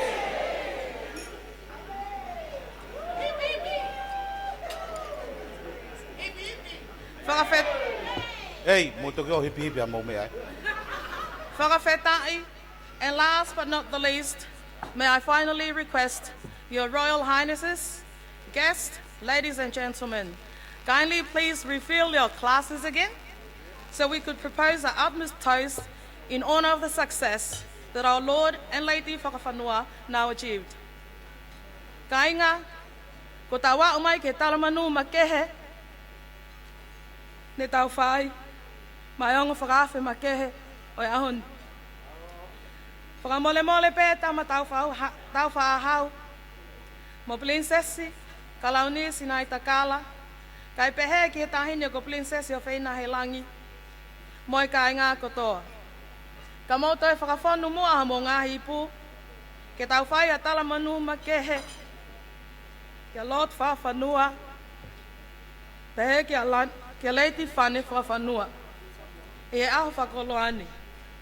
O mau whai e whakawhetai, mo e hākai langi tau, e whaki poto, mo e ilo ai otua, ke whaituna. O mo lawa i lele ia e whainga ako, ko mo mai mo ai. Whakawhetai, pia whai mau pe. He koi koloa ia e hala tuku tonga, pai mo whanua o tonga. Tama, tau whahau manu mataongo, pia mo wheitu una whoki. Ke onga tama iki whakawhe makehe o e aho kātoanga, o pule oto e otu taulanga. Lord whawhanua, pia mo leiti whane, whakawhanua. Ke monu ia ai pe, ai whale whakawhanua. Pia toka mai e skaina, o e atonai si ova, o whakapulupulu mo whakalekesi, o mo mai moa kotoa, ke whale o tupou, mo kakai whoki. Lift your glasses and drink. Cheers. Hip hippie. Kai bibi. Kai bibi.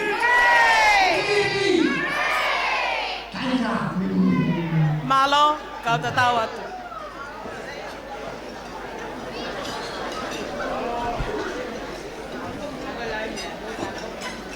tu ada ke me bilal.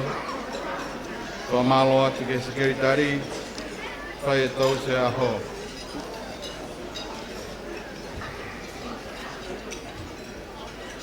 Ako ke tau polo kalama hoko. I got recognition of my whanga receivers and elders. Kore atu ki he koutou reke reka, mo e pehe ke kau graduate, mo kātaki o teo mā mo teunga, teo mai ki he tau whaipatangia.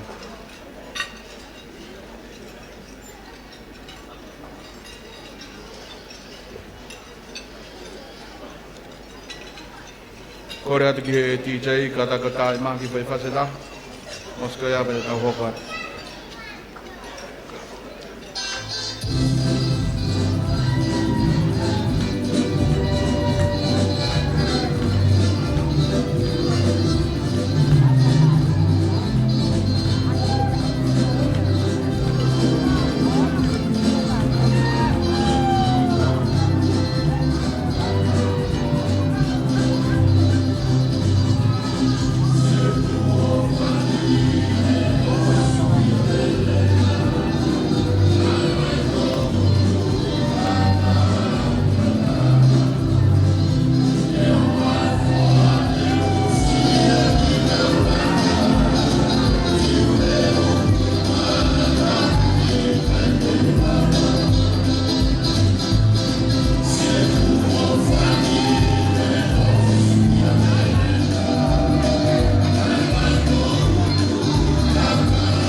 Before I commence to announce the Mafanga series, I would like to first call upon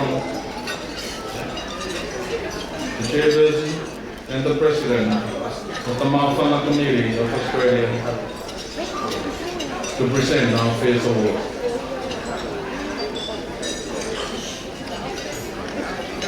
Mukadaki, pango mai he tau kalama, kore atu e sea, tutanga hurun sailos, nama Palestini, nala mai fuaki, na tau fufu award yang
And now I'd like to invite Lord Whanua and Lady Fane Whanua to accept this award from the Mafanga community of Australia as a recognition to complete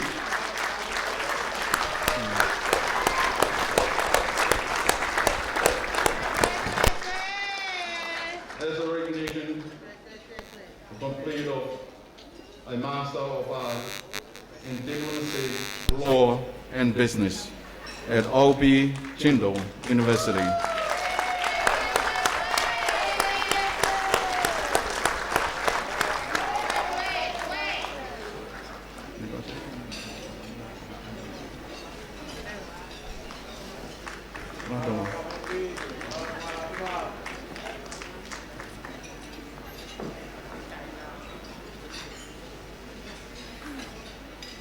And now our next award are the Mafanga Series, which I'll be start with the elders. Would you please make your way to the front?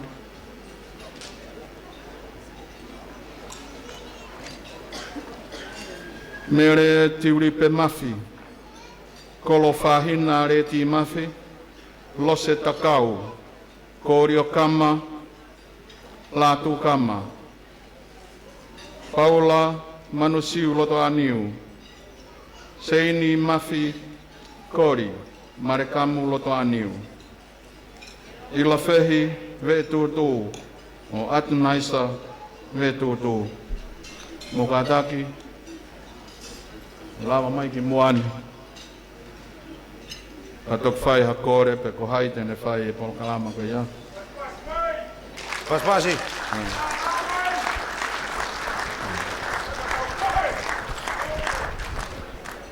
And now I would like to ask Your Royal Highness, Prince Taufahau Manmataongo Tobaho, to please present the award to the Mafanga Series.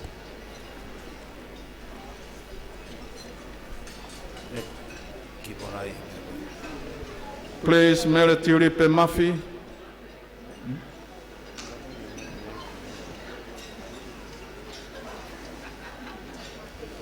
Kadaki mo whakawawā mai o mea e tamsi.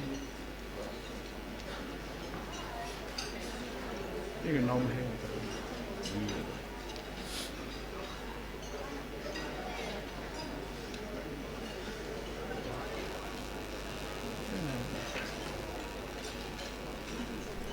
O lau i fe. Kolo whahena re ti mafi.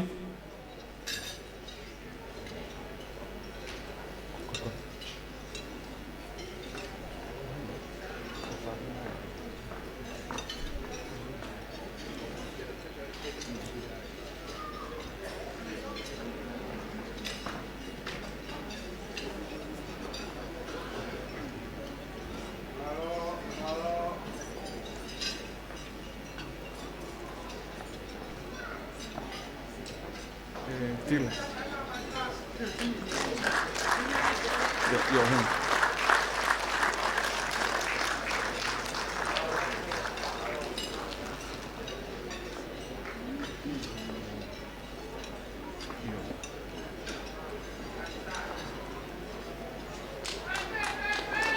Pasipasi mai. Ai e pasipasi ke ngari hala tu donga. Oa mohe. Tapi o se polo he tu na he pon pat mo tong nao.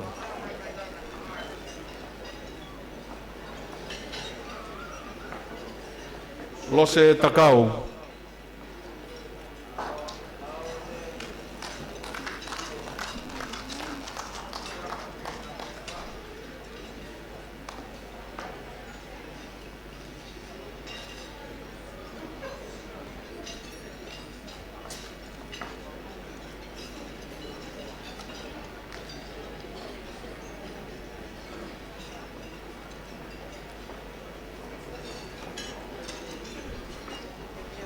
Ma fine eiki fogeni, ma pure whakawahe, ma wahe kolfo ou.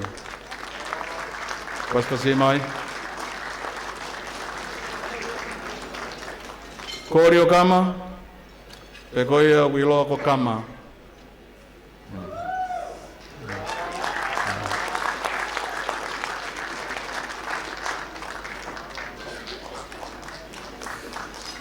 Latu kama. Kata ko dai pe kama ma o me a latu kama.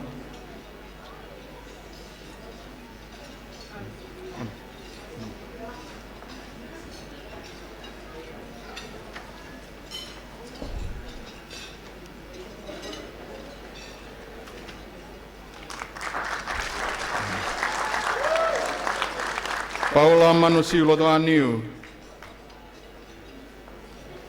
Ko sea malolo fo kene ko meti mafanga Australia. Ko kai ke sila mai a honi. Ko e ko fainga taia. Seini mafi kori marekamu loto aniu. Ko e hoa peni. Ko Paula loto aniu.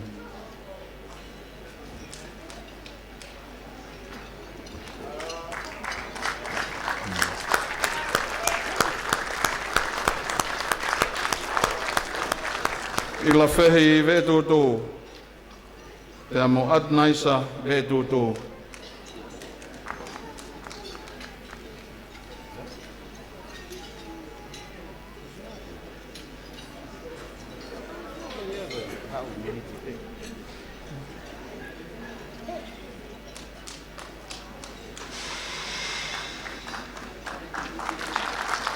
Pasipasi mai.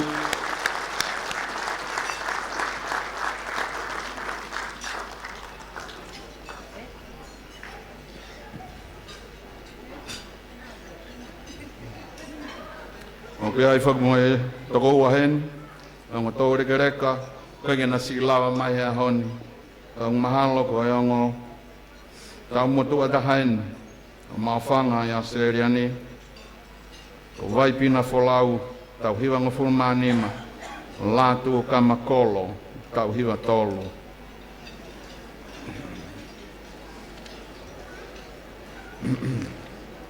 Ka hoko tueni ki he tau University graduates. Teu kamata peia pa me kau Master of Laws.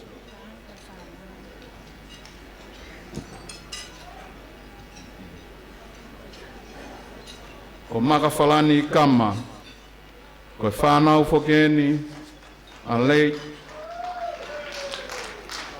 Simeone, Governor Simeone Kama. Bachelor of Law, Bachelor from a Master of Law in the Australia National University.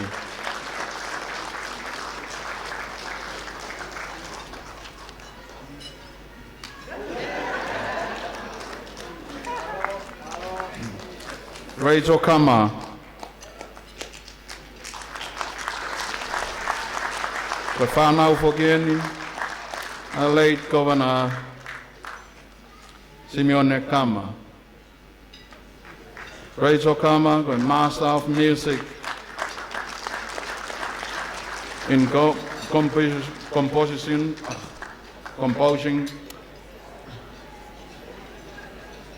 University of Sydney.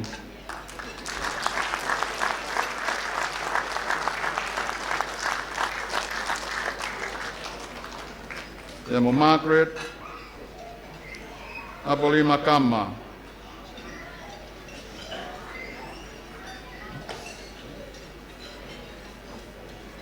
Pe ofe fine lahi fokeni o Simeone Kama. Bachelor of Medical Science, University of Sydney.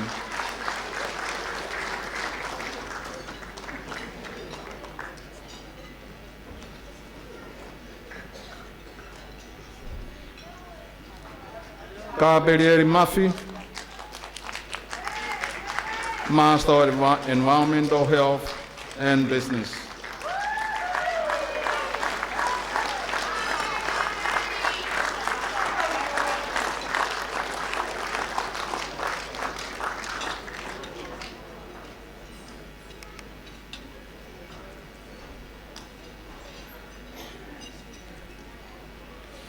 Veronica Mafi,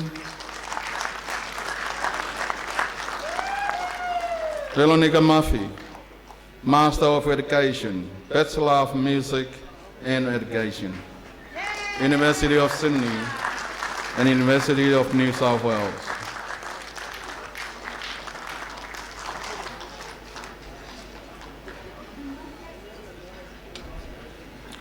Christina Tuhetoka,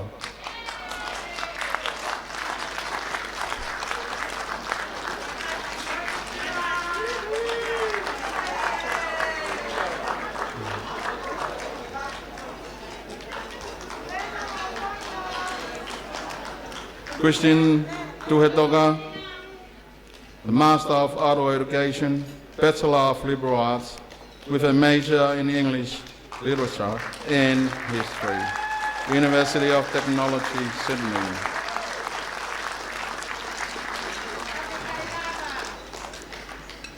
Corio Emilio Jr., Bachelor of Advanced Science, with a major of Biomolecular Science and Human Biology, Macquarie University.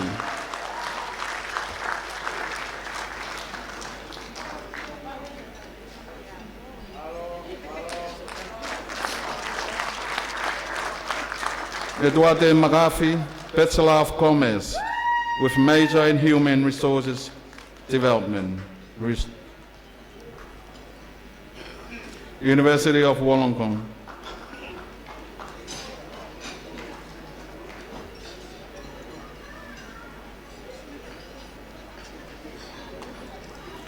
Eduardo McAfee Mafi.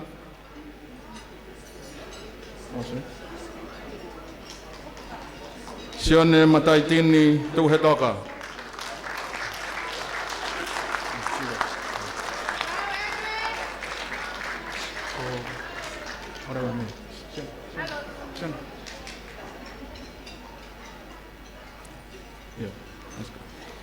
Sione Mataitini Tuhetoka, Bachelor of Social Science with a major in Criminology, University of Western Sydney.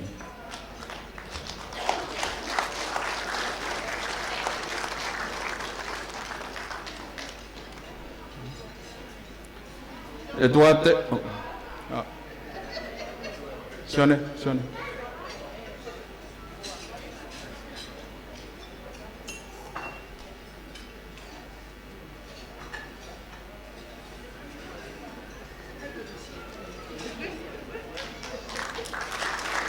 Adago Paspasia Mai, Eduardo Maraf Mafi, Bachelor of Commerce with major in Human Resource Development, University of Wollongong.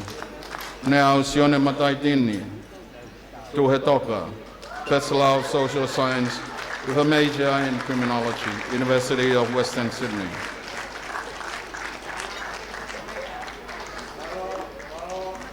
Michelle Tuhetoka, Bachelor of Social Science with major in Peace and Development Studies, University of Western Sydney.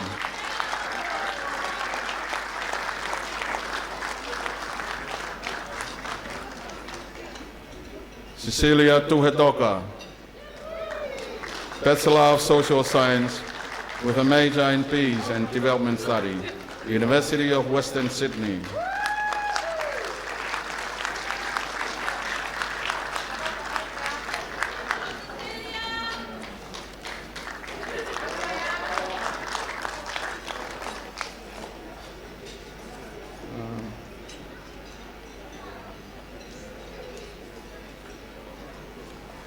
Kada ko whahinga nui ke si lava mai, ia te ngai huinga ke kehe. Orivia Oluki Lupitea, ve tūtū, Master of Science in Human Resources Management, Bachelor of Science with a major in biochemistry, University of Manchester, Auckland, and Auckland University. Erling Fitzpatrick ve tūtū, Master of Business Administration, Bachelor of Art with a major in Account and Information Technology, University of South Pacific. Salome Mui Kovi, Alavinia Veyongo, Kipowono Vetutu, Bachelor of International Business with a major in Marketing, Auckland University. Kataki paspasi mai ki whanau koe au e nasi lawa mai ana. Now we're coming to our sports high achievers. I think I got about 13, but I only got 3 attending today. As you know, they have other commitments, especially to the team that they are play for, and most of these are all rugby league. And those are here today: Edison Dimitri, 9 rugby leagues, silver medalist in 9 Matematonga team, the 2018 Commonwealth Game. Adak paspasi mai.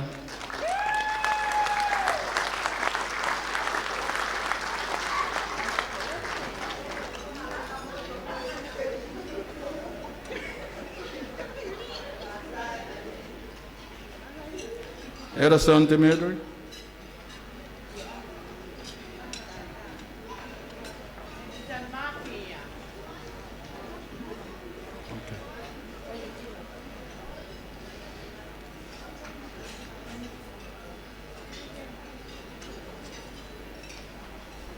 Ataki mo tokanga mai, mo mea mai, si folo e mea tam si falang langi.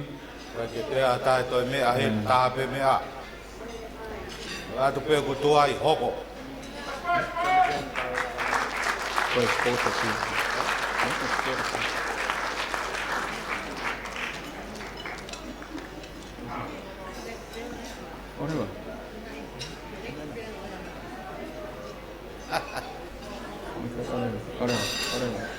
Edison Dimitri.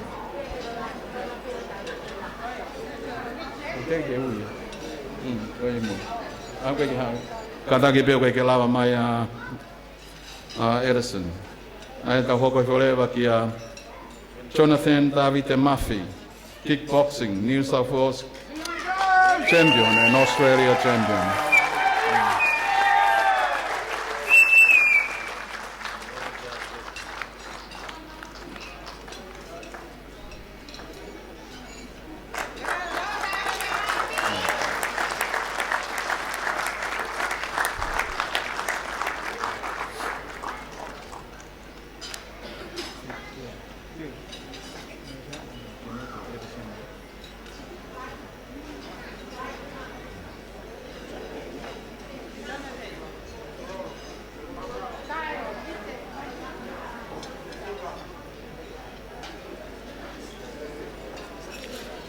Andrew Emilio, Rugby League, Canterbury Bankstown Bulldog, Konala Shark, Witness Viking, Penrith Panthers, Mate Matonga.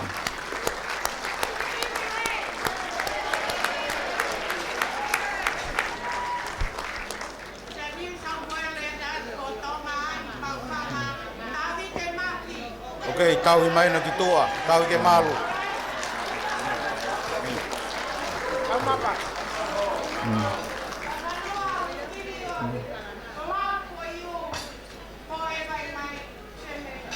Saya tau hi mai koloko na ki toa pe tau ke malu.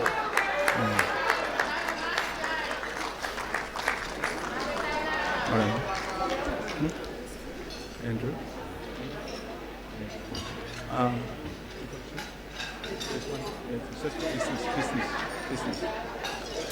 And also,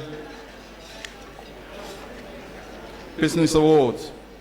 Name Andrew Emilio, TDK Formwork Scaffolding and Labour Hiring, and 45 workers under him. Also, Nicola Murphy is not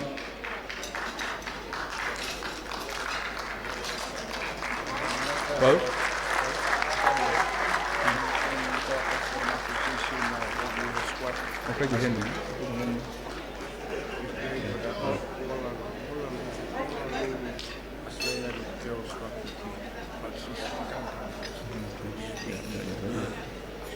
Yeah.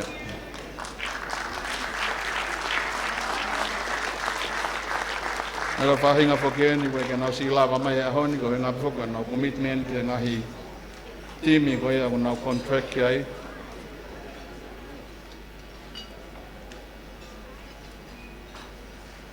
O te whamalo ke tamsi plenisi. Ko ne lava i e kau pasiwa te ani. No kātaki pē te ui atu pē anihi ko niwe ke nau lava mai. Ko whahinga po ko ni ko e au whanau tama ko toa pē ia a mawhanga. Ko koe ke nau si lava mai a honi ko e nau moua. E ngahi timi ko ia ko nau wainga ki ai. Islari Folau, Rugby League, Rugby Union, and Australia Rule Football, Melbourne Storm, Brisbane Broncos, Australia, Queensland, NRL All-Stars, Walladar, Wallaby, and the Greater Western Sydney Giant. Edin Fonua Blake, Rugby League, Manly Sea Eagle, New Zealand Kiwi, and Mate Matonga. Robert Channing, Rugby League, Penrith Panthers, South Sydney Rabbitoh, Mate Matonga. George Channing, Rugby League, Penrith Panthers, Parramatta Eels, and Mate Matonga. Michael Channing,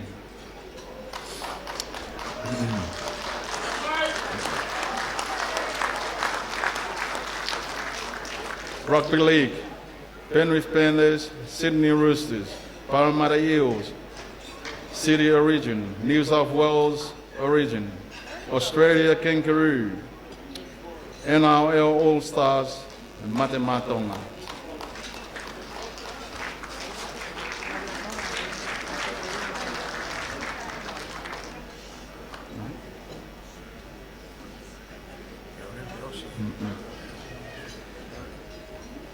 Samisoni Langi, Rugby League, Sydney Roosters, Penrith Panthers, Lee Centennials, Catalan Dragons, and Matematonga.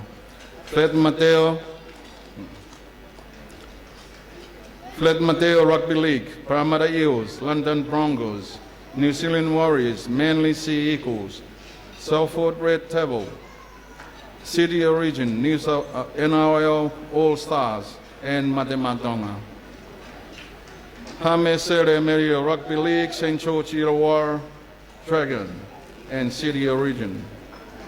Anthony Tupou, Rugby League, Sydney Roosters, New South Wales Origin, Australia Kangaroo, New South Wales All Stars, NRL All Stars, and Matematonga. Toakase Whiri Moihala, Rugby Girls, Rugby Australia.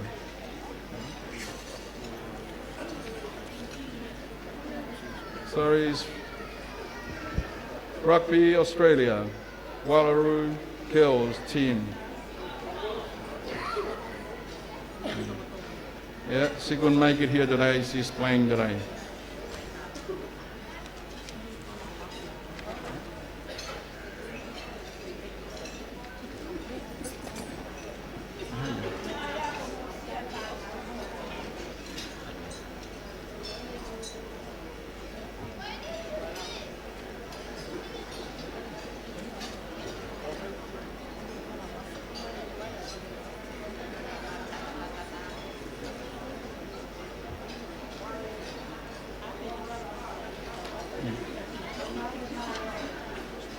Kada ke tau hoko te tau polo kalama. I maa luloa me a hoa iki. Pape toki a hamea toki maa uhake pa te tok whakahoko at. Te tok whakahoko at.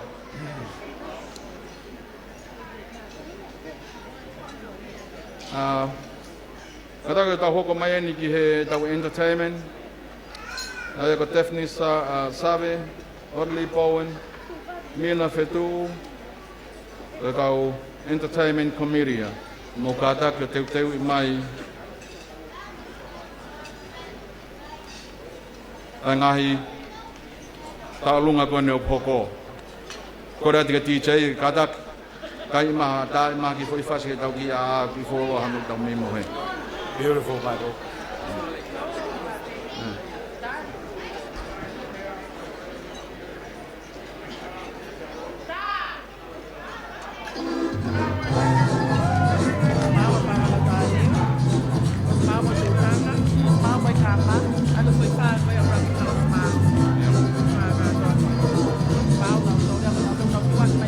Okay. Yep.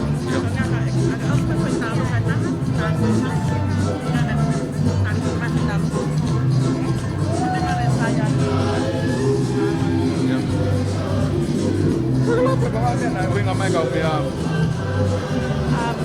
Sai pe ki hangala wa te tonwari.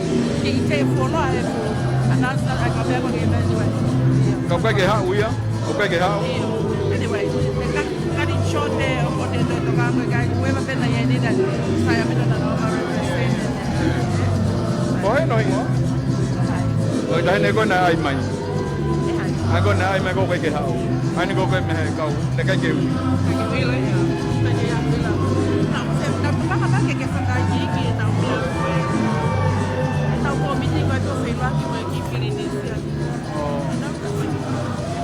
Cái how remind my life of con tôi hôm mai gần cái tao làm mai vậy Malo.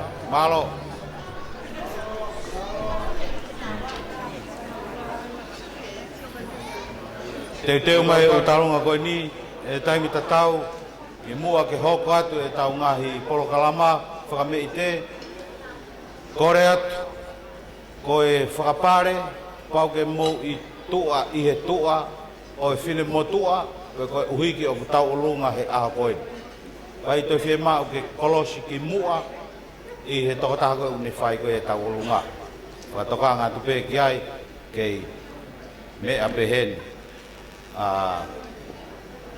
tama Pirinisi ko tau whaahau man matau. Ia tau hi ai merino. Maro. A hoko toi ke tau entertainment ke tau daulunga. Daulunga whakawhau whai Paula Loto Aniu. mono family. Kalunga Vigawa, Teu mai ki ai, Tutanga hunu sailosi, mono family. Hongo mai ki ai, Fika tolu, family o Kama. Malo. Fika wha, Teu mai ki ai, a family mafi. Whawhetai eiki. Mukataki, Maupe, Waki homo fasi, Kore atu ki he kau. Malo. Komiti koe o nau tonga entertainment, ki nau whakahoko mai. Mau.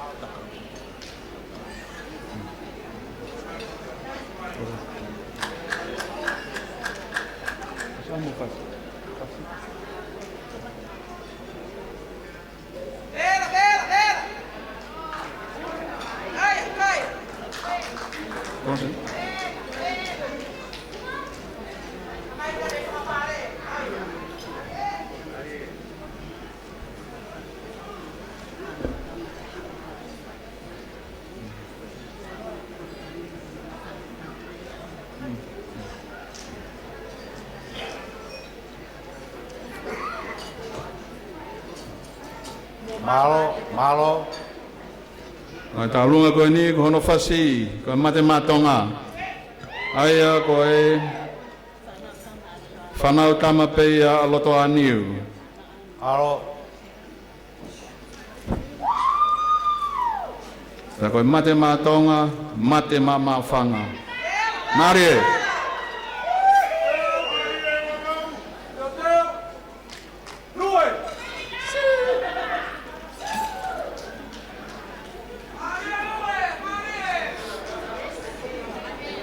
Sauge. Whawhetai.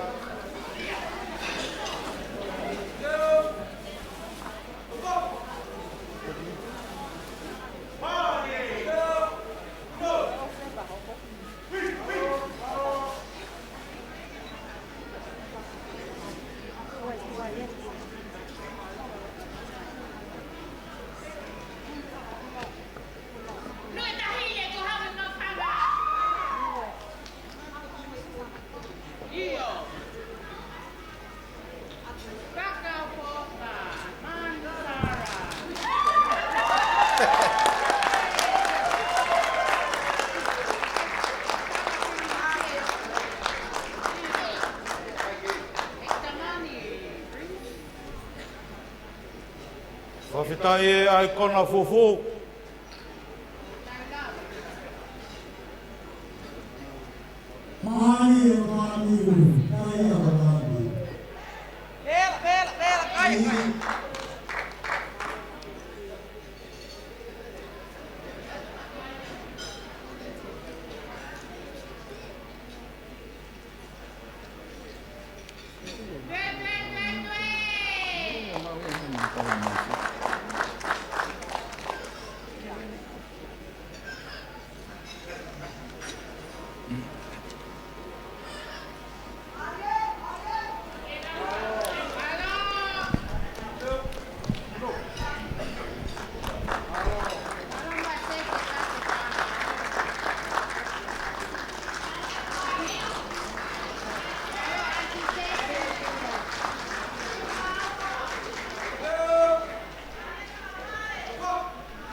i kama.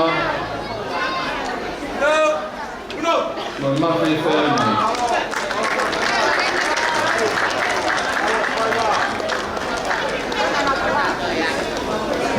Malo whairan. Kadaki koe osi pe kalunga koe a whaamiri mafi. Te mai rewa speech koe a miken pela. Moeaki. Usaia. Kentela. Aia kuloa. Umakai sitapu. Kata ko hospital ma ko ya family mafi ya ho mai le vai ya ko ya. E tau to ho patre. Malo. Ko le pe mai ya ta tin pe o ma ko.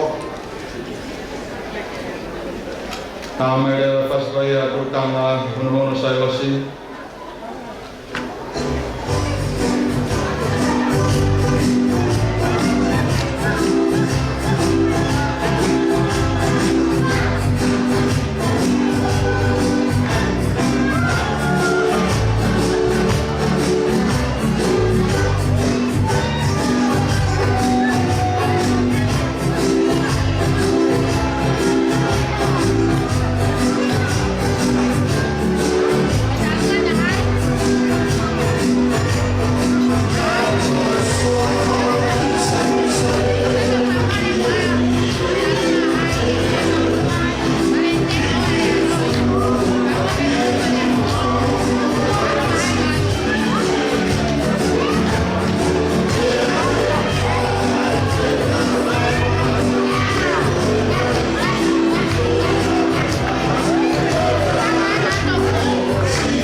ke mau hawai, rewa, o kau, ke whakameite, i hamo e o fo.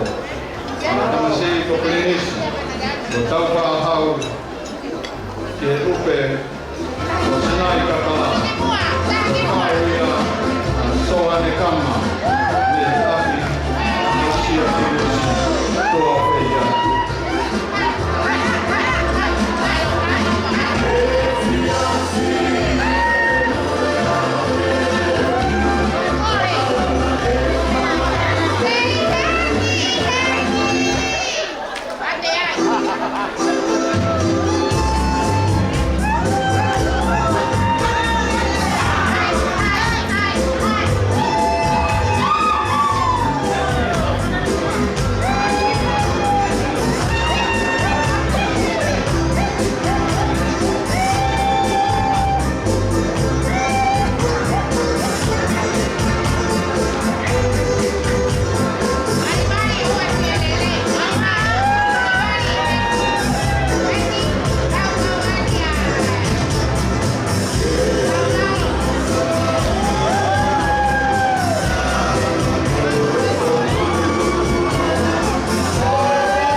hui ka doa pare ka te vide. Ei, tu mau.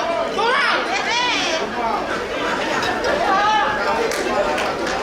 mau. Tu mau sera.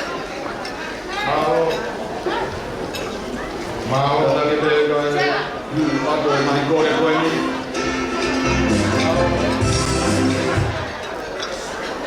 Kada te ka te mai gore ko ni. Mo mai ko ni DJ. Nai ka uma. Wani na fasi ki mo. O te to ka wa te bin fa si. Na ofere a ko no kum no fasi. Ora mai kada pe o te yan. Mo fasi o fa no tukure la ni DJ. Ko buia tu pe fe to fa ko ho mai ta uma a re ho fasi ni te dire ki DJ. Ke na o ia kia. Vai fo ki koreta. Kada ki pe. Dai. O kai ke to firma o ke Poas na hoa ki. E ngā ue kupe ai komiti tau i whanā. Tāna ki te whaia te ngā whatamina. Hoia pe maho. Me tau tāunga hoko, me tāunga ia e whamiri mawhi. Tāperi ere mafu. E Family mawhi. Api katoa. Api kotoa wha. Uto ane. Ha moko. Te amooma.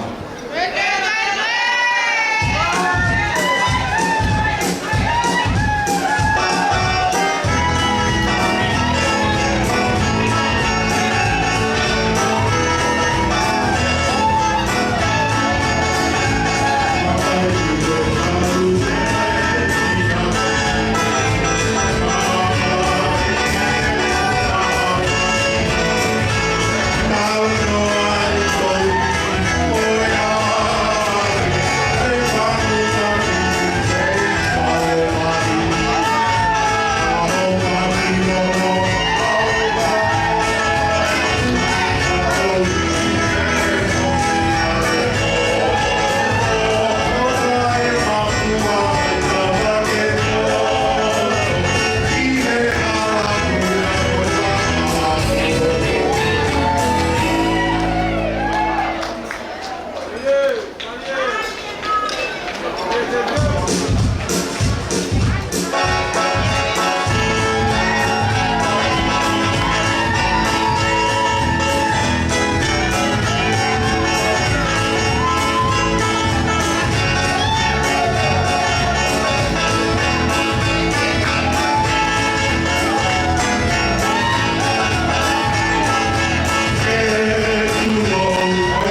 Korea tu ki he rea koi a ken pewa. Maka siata. No whanongat.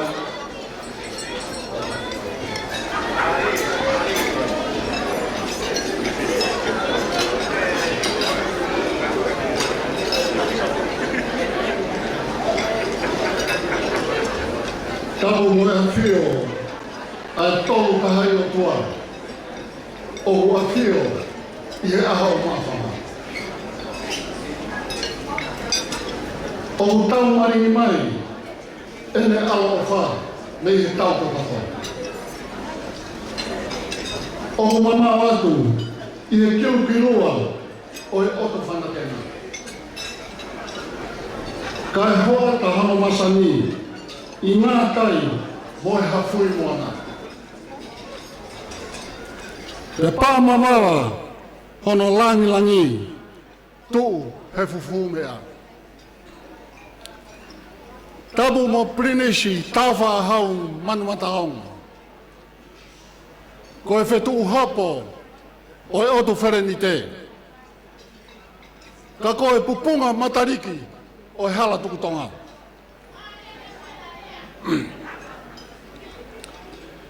Tabu mo prinsesi, sinai takala tuaho. Ko e prinsesi kalauni, o e otu motuanga o whai. Tabu mo prinsesi, o whaina e langi whawhanua, pe toi o whaina e hala tukutonga.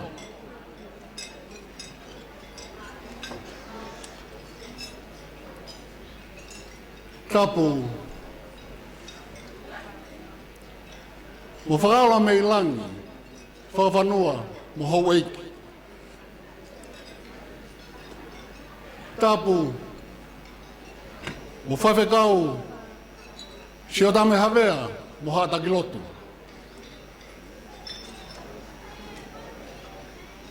Tapu mo e kāinga, o e hala tukutonga. Tapu mo e solo mo e vulangi, o ku tau lonuku i he aho whakakoloani.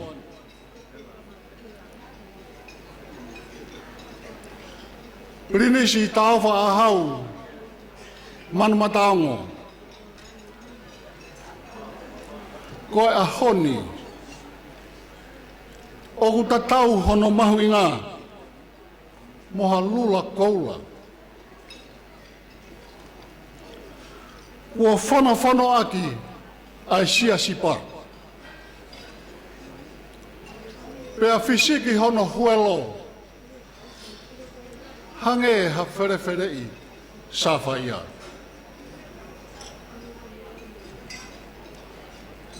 Pea ku holo na fo i he hau atea,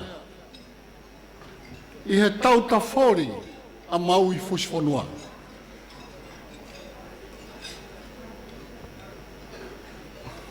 Nea ngoe tuu, ai pala maui i he tau kakapa, kai whakawhetai, i he tauta iola, na e whai e he matangi repa.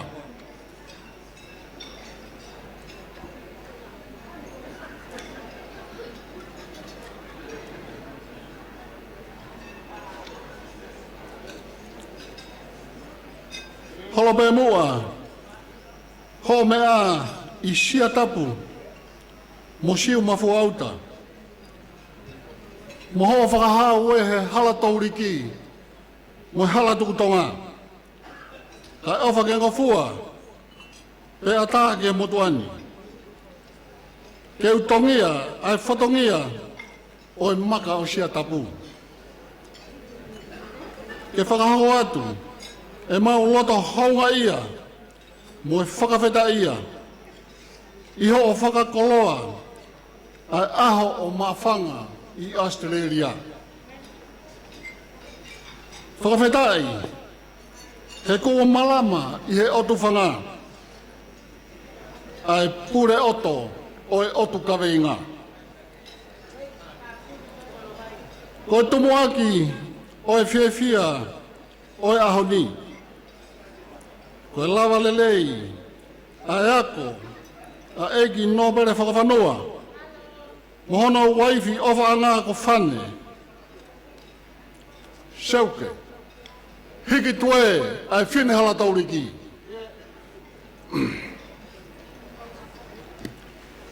He kua taulua mahanga. Hona mata i tohi maa.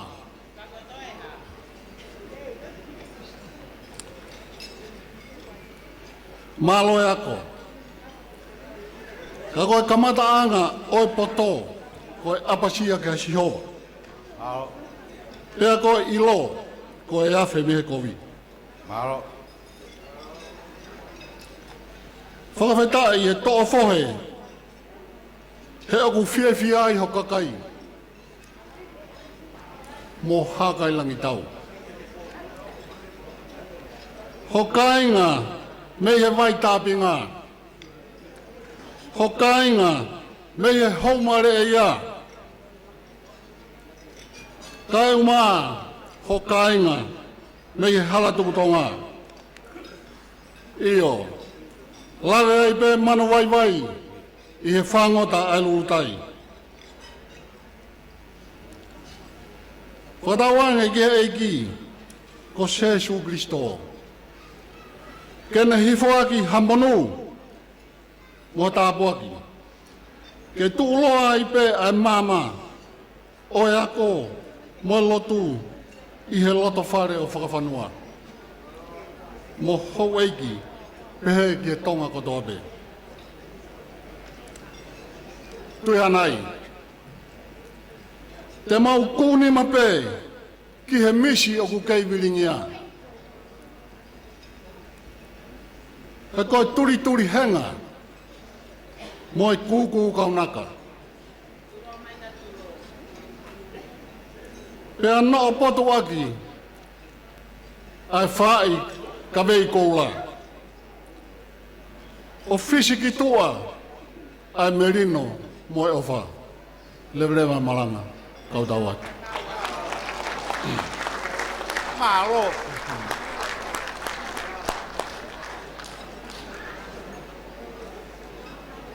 Pamalo atu ki he rea koia me he kolo mua. Maka o siu tapa. Tau Polo kalama koe kālunga no ko, koe kālunga ia family tūpola. Koe kosto mai pe nau, teki koe pānga tolu af. Malo. Koe whānau ia, family tūpola. E api ko mana e hau, ku whā. Mau he lau. Koe family tūpola ia mi he motu mamao. Malo. Haji!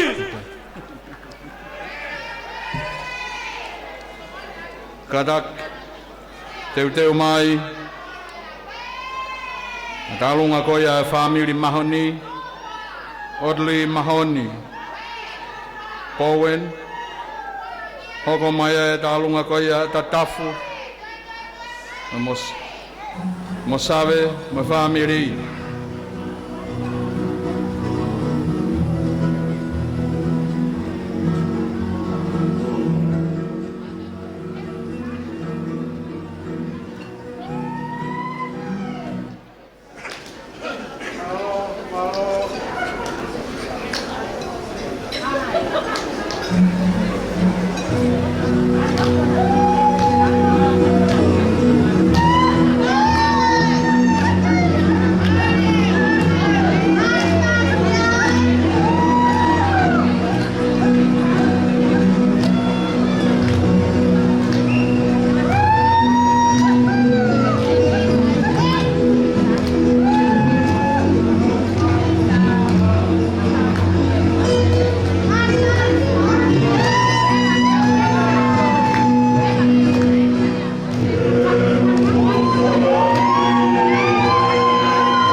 Takataki, Maue at the committee, Tangau Rita Programa, Mavolo, and Hawaii.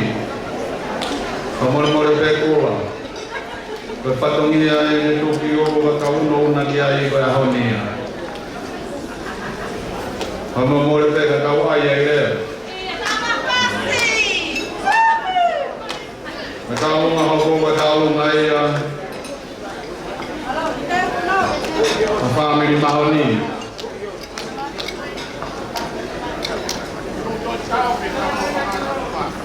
Orli mahoni, my family. Deu mai kaunga family tatafu.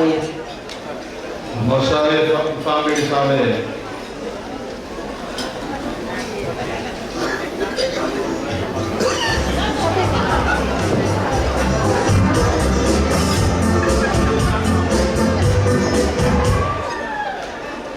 Nosi ko ya hoko mai ai kaulunga family tua kalau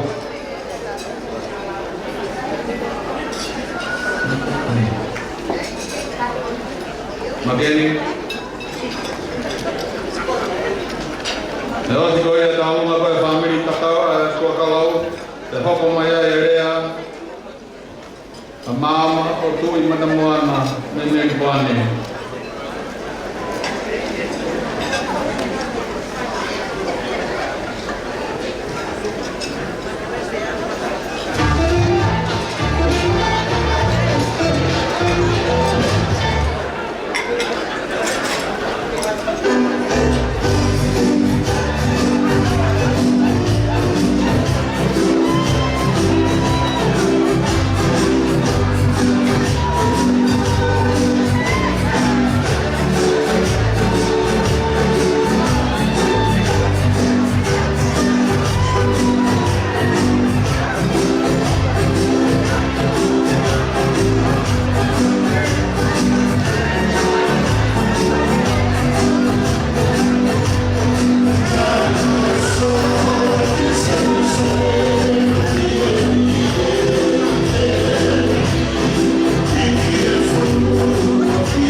Ane pe ko wo so mo I pe me ia e aho a me.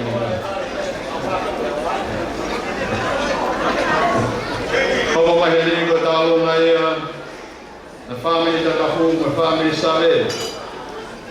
Ai ka family o ki ola save mo kite au ta tafu. Ai ka fai e ta ile mo ta mai ka fine paia I hore la tafu pe mo mina save. Gloria punage siwa pare whakamo Momo kaimien koe kanaka hoko ni koe punake ni whai wala koia a hala tukutonga Gloria ki family ki ola tare ki te au mo kaimien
Amawa ke família kapu família sare Como mai mani kalau mai família tua kalau família namoa mageni ubego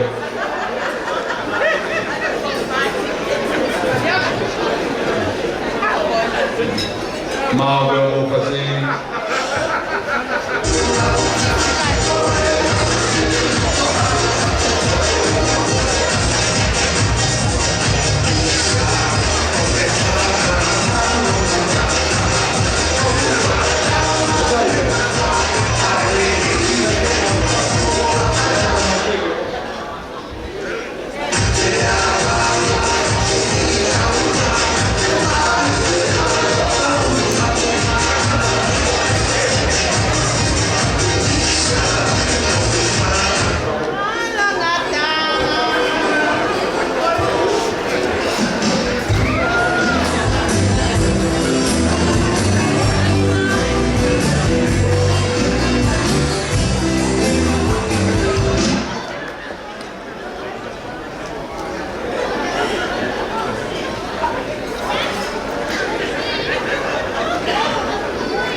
Maie.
Para o de Hamas,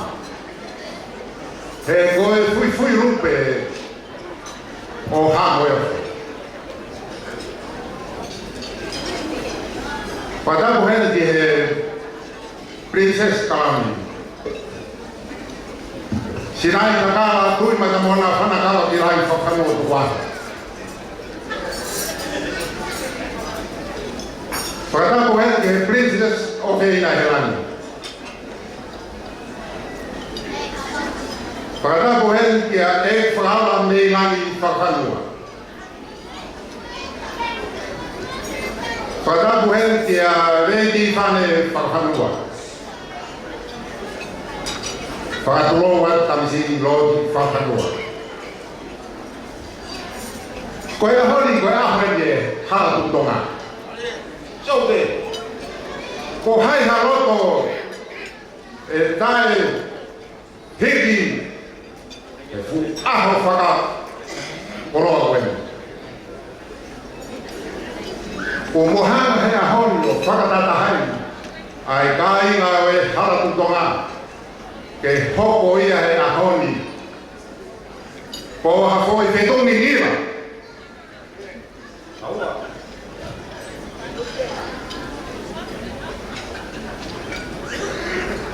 E ko bo hanga o whakahoko o ha maka ngila e ahoni homu mai mo ako a re ni whane bolot whakanua e ahoni.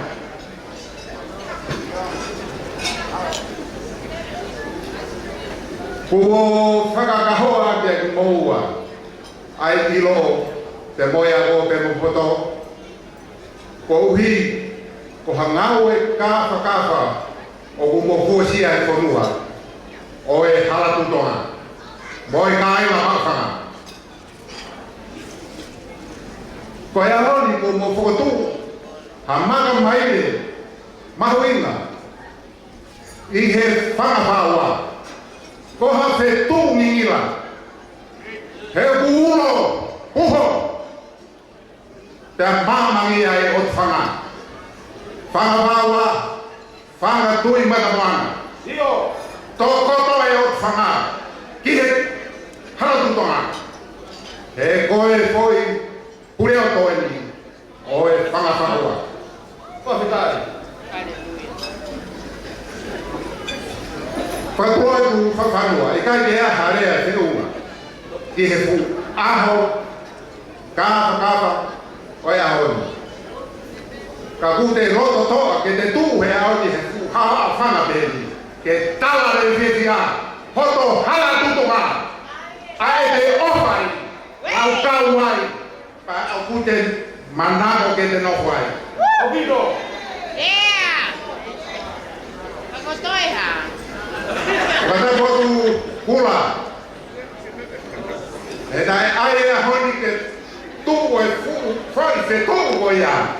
Io, i he whakamaua, ke tō ai, te a uro, te a migira, te a poho. Io he toke tōno e te grau, anau whai whalātai, i tonga e di, tau tuku me tēnā kua, i he omo ke tū he ahoni. Te a okuna tūta he ni tonga e di, kai te nau tau haka whomoroa, pe toi tau haka pātangata, nau tu uta mai te he whangawhaua. Ai au tau rau pau e ahoni, ta hingi o tau rangi, ai tue te mboi rama, reveri la he kau tawa. Kau ni mo rebe kau ki, tuka hau ki whaika maare kula. Me kai ngā o mbekwane, ke nau kau he aho ke tira, aho tupu ai ahoni.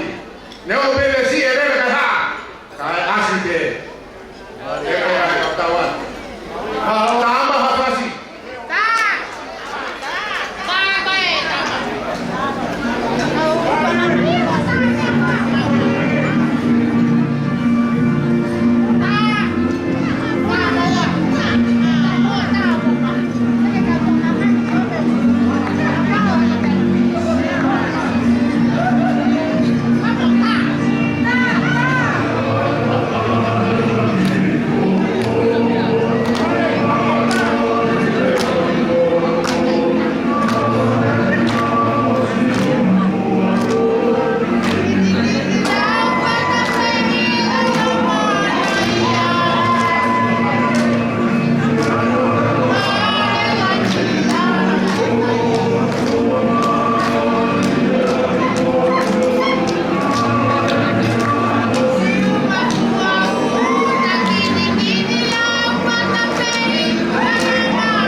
whanua e whana o tau whahau, mafi. Hai a pe hoi a piloa patina tēnā. Osko ia te teu mai ai. Mālafu, ma whamiri Antoni. Osko ia hoko mai ai, a Langi Fisi. Hiki wā ma whamiri. Hoko mai ai i tāso, osa i tāso o te teu mai ai. E rea, vai a piri mai hā. Hoko sa kolo, mahana. Sai te te whakarao makape, ni ne au kai. Tina tēnā, wakai ni ene.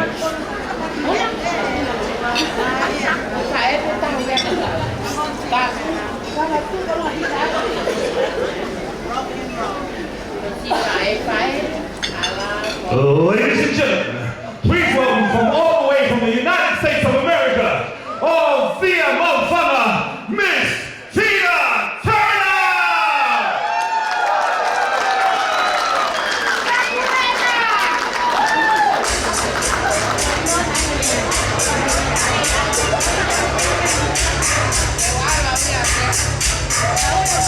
For you, I need you, my heart on fire.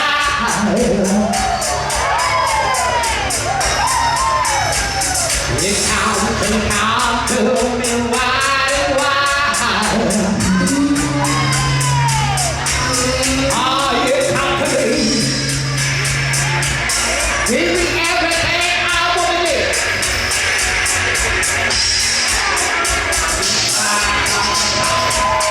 A world of dreams.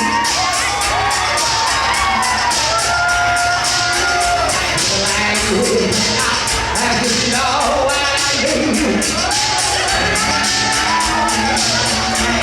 How tender rock.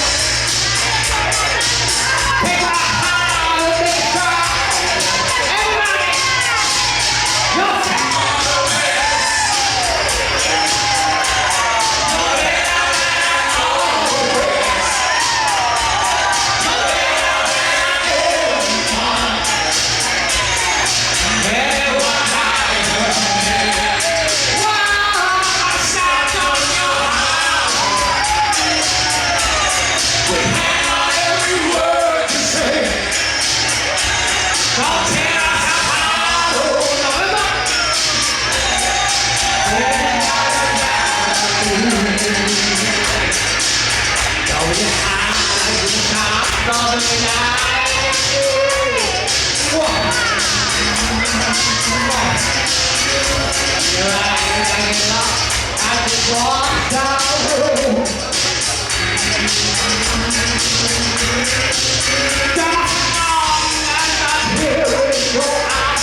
Before I go with my next song, I'd just like to take a little short time and pay a tribute to, may I say, a female vocalist,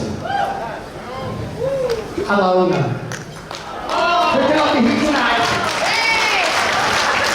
And if she was, we'll be running them up. Ladies and gentlemen, it's a pleasure to be here a very short time. Guys, we have something in common. Prince, princess, I was born a queen.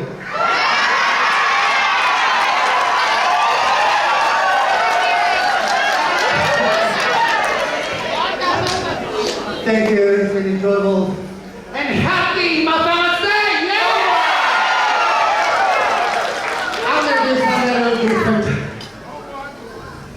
Just a little different. And I would like you all to sing with me. Get up, dance on the spot if you must, when you're ready to see music. And enjoy the rest of your evening. So,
au pe para para mai leva ho pa tuia ni para ho ma pa pe ka tia do mo ka una pa mo ka da ni ke mo ko ka ku ku ke ni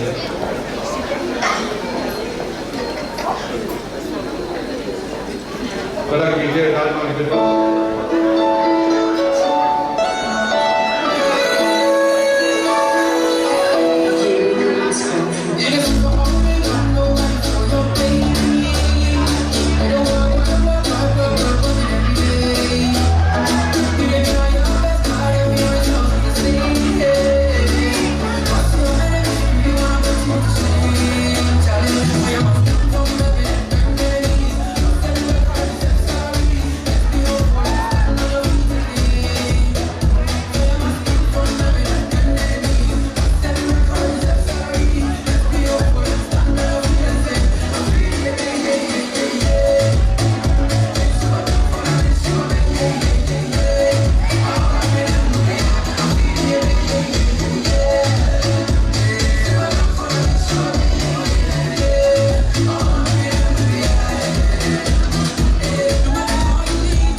Ma family hikila.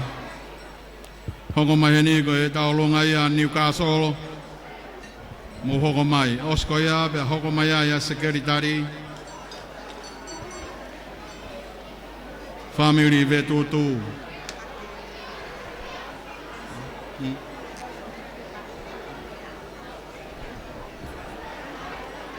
Holo pe mea hu eiki. Na whakauka ki talunga Newcastle ko e mo puna fereti mahoni. Minusila. O puna mai beke whakafonga e talunga Newcastle. Mo puna fereti mahoni. Ko mama awantu. Maro. Kono hingo ako ki e oma perena tita mahoni lavulo. Maro.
tutu, my family.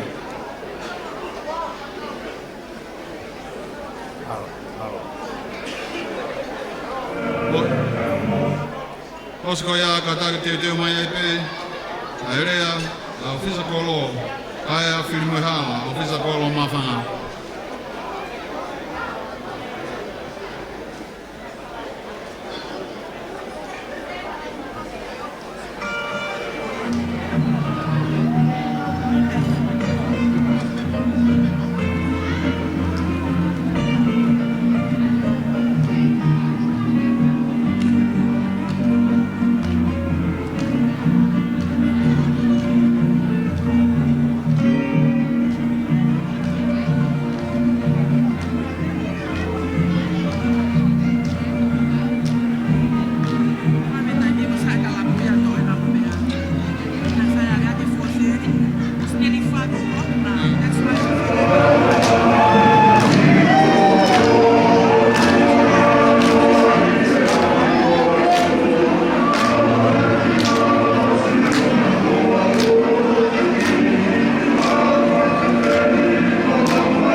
Whakaturo atu ki loto tatau. Kulai ni wasolo. Upeke ulau ho whalamu e pae ngalafu e whonua. Ke tongi tuu ai ki whangarea koe. O iloku papanga e ki hopangai. Ka tuke utalango fua. Ke polo kalama pa moe tuutuni ku omi. Mai motuani. Nau omi e minite taka. Koe minite taha koe te uilo pe kahano lolo. Tau wholau meu me tonga ko warea lau taimi. Lot whawhanua, tau mawhane, maloiako. Whane, nā tai oua ho pou. Ke tamasi ko whawhanua. Koutou i e kehe ola e ahot. Ko tala monu uia. Whakahoko mai me kāinga ki homo whare. Tama pilinisi, tau whahau man mataongo. Malo ho mea mai whakalangilangi. Ai kātoa ngau kāinga. Aho ni mau ware i atama. I ho mea mai. E whakailonga i ai kātoa ngai ahot. Ko toki ilo i pehe ahoni, na e whanau i ati na tēnā i mauwhanga. Talu pehe ku sio i ati na tēnā e keireka. Ko toki sio en i ati na tēnā. Pea ko e where atu e whangi i tina tēnā i mauwhanga i tainimi. Tā koe, ko uhinga, ko e whangamoko puna i au tina tēnā ko nā tau sio ki ai. Malo e katoa ngā kainga mawhanga. Whawhetai ai ngā aue. Whawhetai talavou. Whawhetai mea katoa. Koe tau katoa ngā utok whakaosiang ki mawhanga i tisema. Mautu te ringa mai pē. Ki hataimi. E whakahoko ange e ki nō pere. Maro. Ke tunga matua ki mawhanga. Whakawhai atu mau tolu. Muange. Pia toto anga ki se niti. Maro. Tamai e whetuaho. Ufisakolo. Heka mai. Pia utala ang halau he whea. Heka mai. He atu hoorea. Osi hoorea. Ai muha o tālunga. Nā tarate ke alo no. Kainga mawhanga. Nā uno. Osi begu rea ta ai mai foi fasi. He kai ke mau haku whea te uowahi. DJ, teu mai foi fasi. Fine motua tapu ala mai. Fine motua tapu ala mai. Tina tena pengo fua ke ala mai. O ia.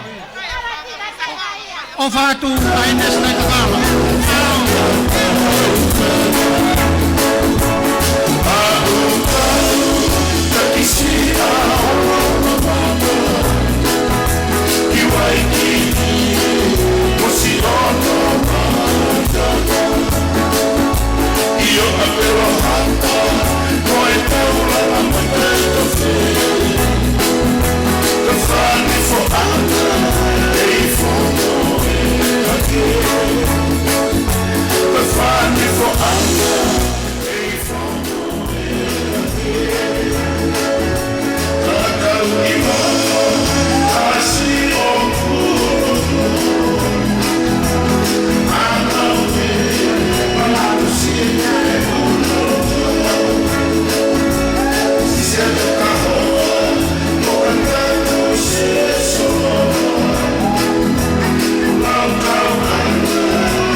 Tuhe toka.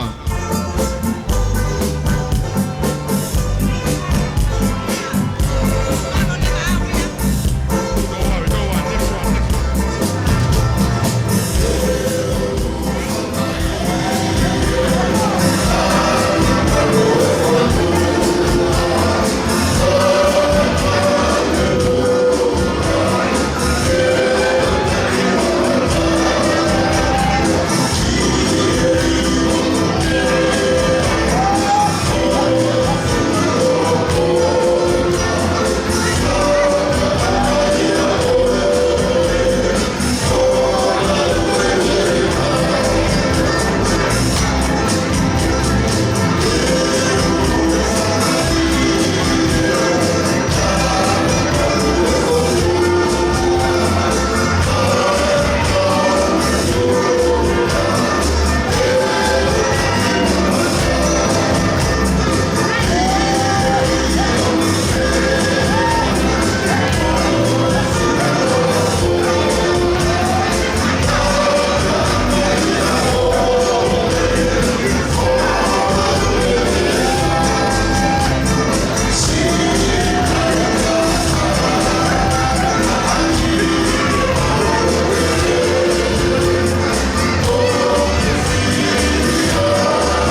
taulu mai whanga mo puna mere mai sea lore sio.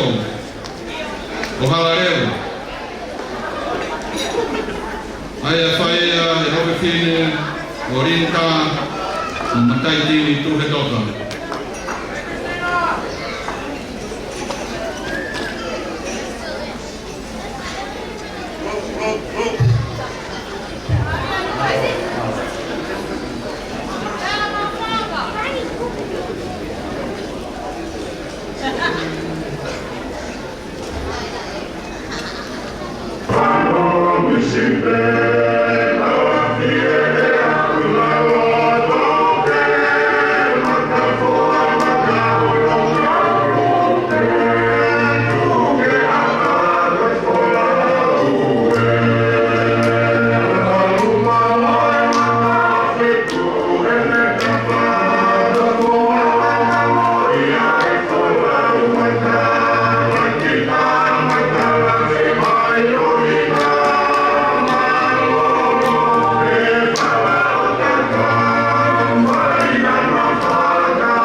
Mataki ko mau pe fasi pe kamai whakahakot pe ki mea koe ni ka taki e tauka inga koe na mei mui ko inga ko taimi ko tau mui e tau taimi mo ka taki mai ki muani ngahi ute pire koe ni kua wawa whakafonfono mai ka tukua nge ai foi whahai a koe na oi holo ke nau teu i nau tolu ke polo kalama hoko mai. Koe ki kore peia kua atu, mo kātaki pe, turi mai ke tau taimi, tau tōmu i au pito. Kai o mā, i mā loloa mea e hou eiki, kau monu ia.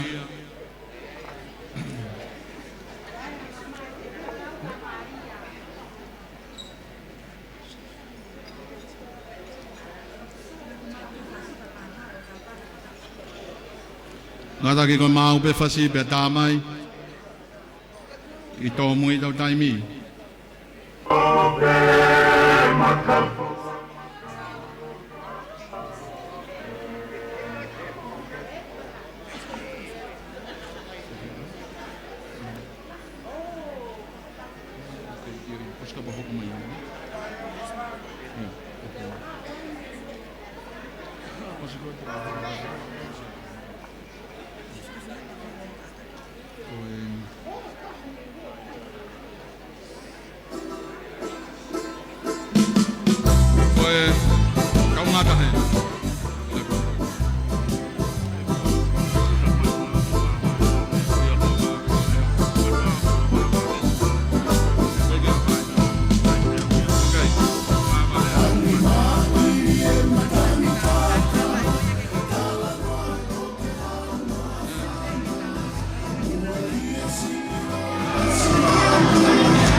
Manuel, Mfamo Puna Uvala Hea.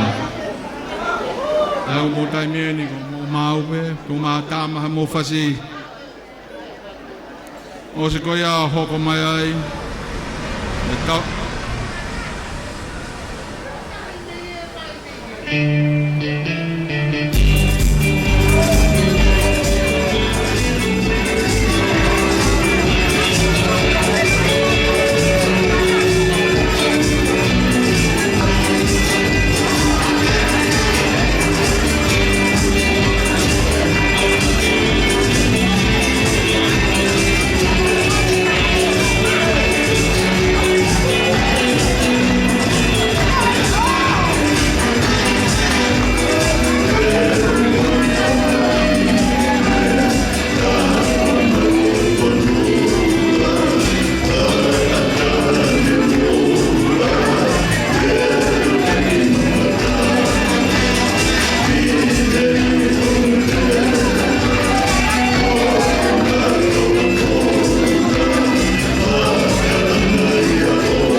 Kalua koe ni ko talunga e whanau whamua puna. Te lu e merio wa peti na sere e merio.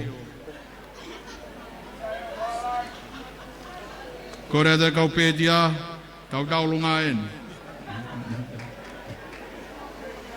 Mo tolu kou whaange ko whawhangi matoi whakatau sāpate, ko e nia.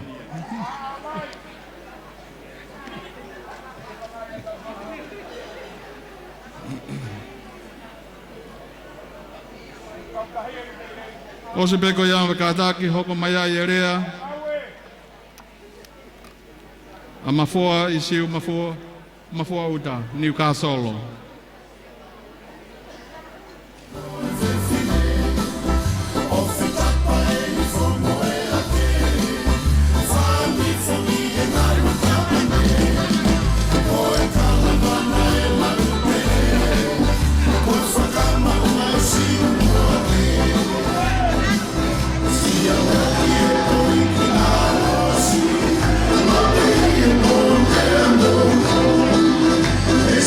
Yeah.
koe ni, te mai na tau ruma ko le mai, ave koe ia ko lau, mo mo le ko fiape ka tai ni ko patoga mai ko, e ta mau fa ko, malo.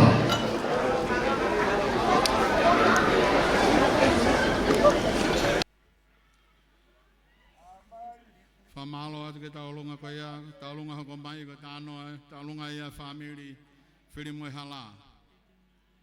Teu ka me kia mo taulunga ko ia. Fetu aho.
Solo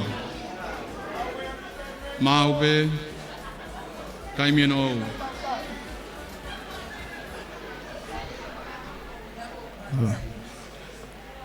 Tapu pea mo se lupi oe whawhea oe ongo āmeni koe arifa pea mo o meka koe kampataanga mo ngataanga o halotu Tapu ki e kentupoa oe o tonga koe lai one oe o noi kuanga kei hoa taina aere pule pea opuna kei toka pe to i whangadap Tapu pea mo Perenese tau whaau manu mataung Tapu pea mo Perenese Kalaune sinai takala tukua Tapu pea mo feina Princess feina elan Tapu ke eiki whaula meilan Tapu pea mo leiti Fan Fadula atu Lote whakawhanua Hei kai kei o toi whalolo Ko ia kua pia pia e taimi Kai tuku pia kei whai a fia fia Ko ia koe a mauinga ku tau iai Mau whanga ko toa pe Koe hala tuku tonga Ku tau olo ie Malumalu e fia fi koen Ke hiki ai fia fia Pia tau mamama Koe uia Ko hai ai poto pea moe lotu o whakatahai, pea kua hirio I lagi taupot. Kua whakapulupulu mei loto langi, ai whare, lot whakawhanuaga. Ko ia koe lava mea, I mara o ia ko. Fia ia motuani ka mai maufanga ko tope. Ku tau lo nuku I fia fikoen. Ke tau heva pe tau pae pe tau hiki mavava ke tala. Ke tau fia I lava mea ai hiki o kolo tau mate o fai. Ko ia koe. Tuanga ia oe fia mo viki e hoa koen. Ya koe uia, koe hake aki na whai e kua iri. E toke tā tūtoa tā si whawhanua. La vea ai, loto whare o whawhanua I e hoa koen. Kala mono atu, lot whawhanua kau maa hoa o whanga leiti whanu.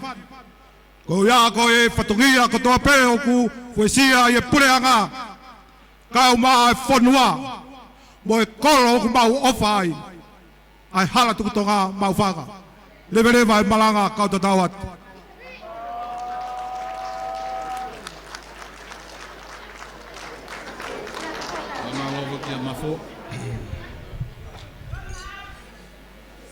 Siu mafu au ta Newcastle. Rea maari e ko ia. Hongo maheni ko dalunga ia fetu aho. Kolo whakaanga. Whaawae, moi wholau, moi whamiri wholau. Ospe ko ia be hoko mai ai. E rea e Palestini. Be hoko toai pe e tau tālunga tāpuni. Koe I tahine kone une whae tālunga. Koe moto mokopuna, ulak mokopuna eni o whetu aho. Koe uhiki, uhiki.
Aia kamaka ki pei area Palestini o whata ko me moe. Koe rea koni koe rea ia pua rea po me Amerika. Osko ia ka hoko ai rea mo taulunga Palestini. Mo taulunga Tapunia. Pare la kore ke lota whanua. Whai e mea whaos. Mo taulunga ki a honu.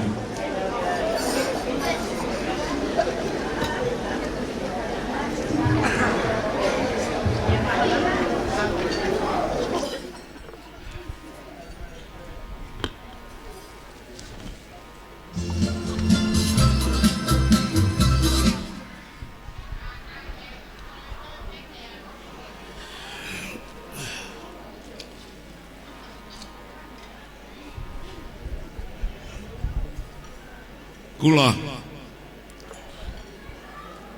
Kore peke u whokotua atu. Mei he efu e tofunanga. O e sia o moko. Ke tala e uhinga. Ko ta ahau. Kai whai ha tau tapa. Ki he tamasi i ko tau whahau manu mataongo. Ki a whei tau lalo e whei tuna. Pea matawhetonga ho whina ngalo. Ka e whakatulo atu. Pea kore ke ata whangatapuna. Ka e hao atu. Ai ki whakahoha atu ani. Kua te fua wakalautala. Pea takanga tau niaki. Pea te mafua. O e whanga ke maalari e aho koe. Kai ke whai ai haofo. Pe kou kore ke u lawe ki he kawe ngā. Pe kou kore wha more more ki he whaiwhe kau. Toke tā a sotam havea moha karistiane. Higuia e lave a e tohi. I he episeria se o ne vahe uloaki, vesi uloaki o pehe. In the beginning, there was words. And the word was God. I he kamatlau a historia tau tahi hiva noa, tahi hiva nima noa. Tokua koe ahoe ni ho takamata anga. Na e ha eri foi mat aho eitu I e futoa ko futoa na tuia I he esi o moko o kaunga api mo esi o ela hiva pena tuia he talalo o siu mafua o ta he na kakala pe hono ve vai pe falo a hono vai me mui vai ki tu I mata moana ko pala taisia o tutonga pe na ia hono o tua mo tangata ko pule vai ia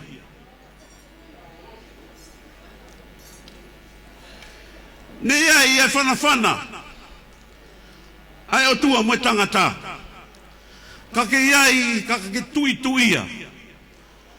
Kaka whakahingoa ngeau. Ko whakanaa I pulotu. O se tau e lau I afe. Pea puria historia. Whawhetai ane po. Ne whai e whamalanga ane po e ka veinga e aho me lotu e aho. E he whai whikau pātere. Na ne lau ai me tohi a mātiu. Wahe ulu aki. Ke vesi tafitu. Nai kau ai, a hano whakamahinoi, ko kalaisi, ko e hako ia, taula eiki o e palahame, no ko e hako ia o te vita. E tui, kanukupolu, atamata ila. Na iai ene tama. Tūtanga hunu. Na malia pe moe alo, o fotofili tui hatakalau a fika fitu. O na whanau i ai a ena tama.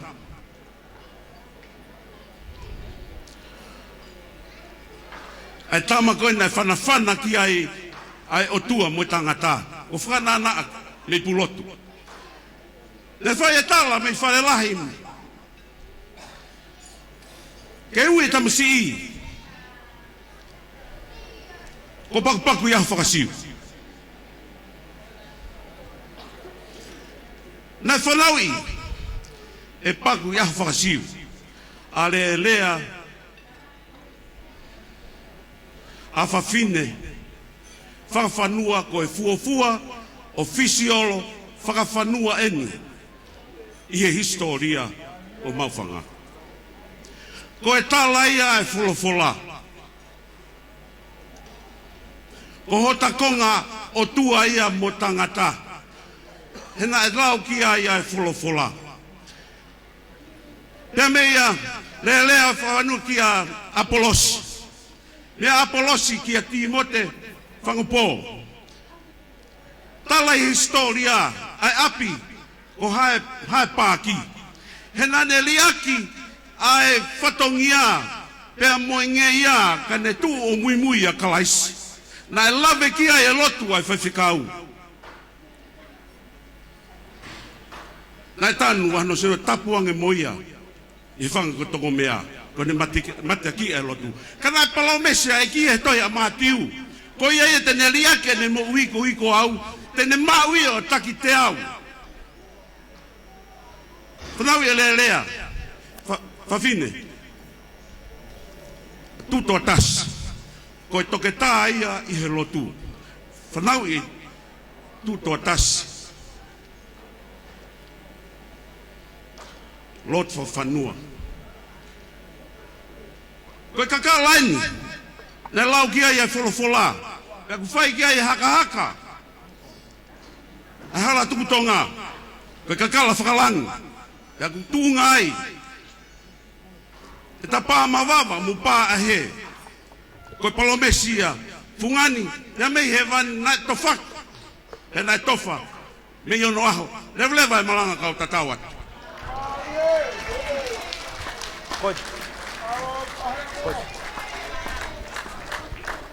Kamalo kulayako e Amerika.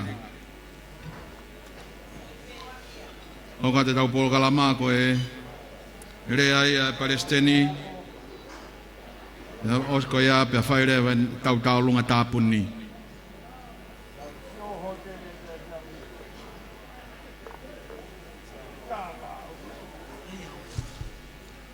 Kore peke uhufanga ngai whatapu ko sono tala. Ko hiku o wonga tu e taimi te whakano nope. O atu pa e kore whamore me ko mitimo e o whalai a ki whetu unu. Ko lava ha maunga wha. Ko lava ha mau whatongia. Fia e mau whanga mo hala tukutonga. O ta kore whamore me ko miti. Tokua na pehe ko mau.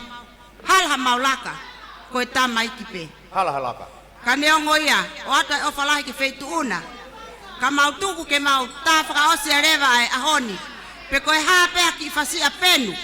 E mau, e whanga mokopuna o kātoa kisi mawhua uta. Pe a maria a kata vea batau. Ko e mau ngāta ngā peia. Tuku peke mau tāki riku tāki whanga. E ko mau o whaanga. Lewe rewa e malanga mau tua o whaatu. Oa. Malo.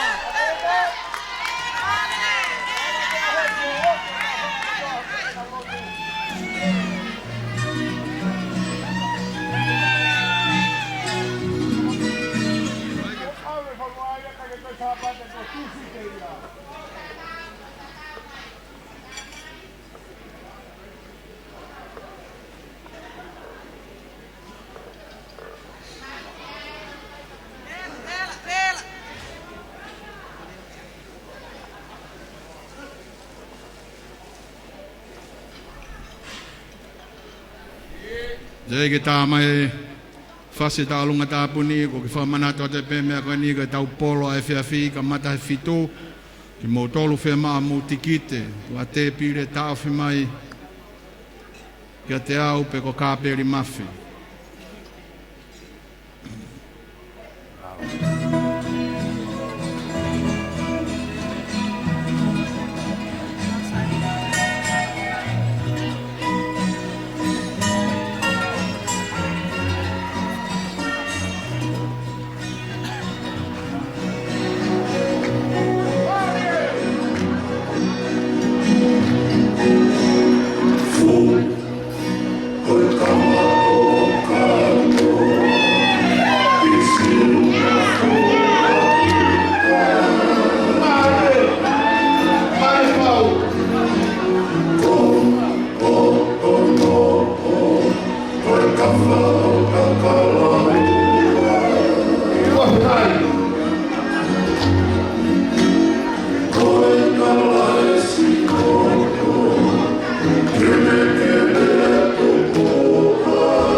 Kaulunga maari e tāpuni o e aho.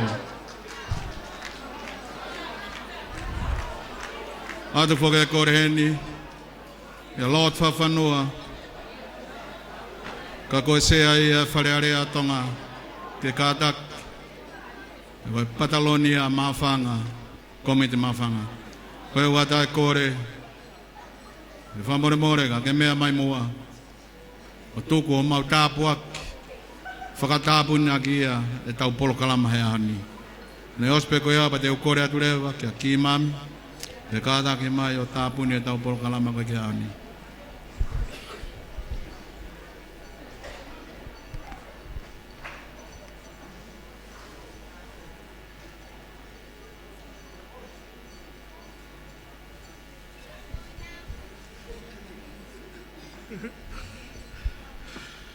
Whatap ke a whio e tautahai o toi he tau loto tonga.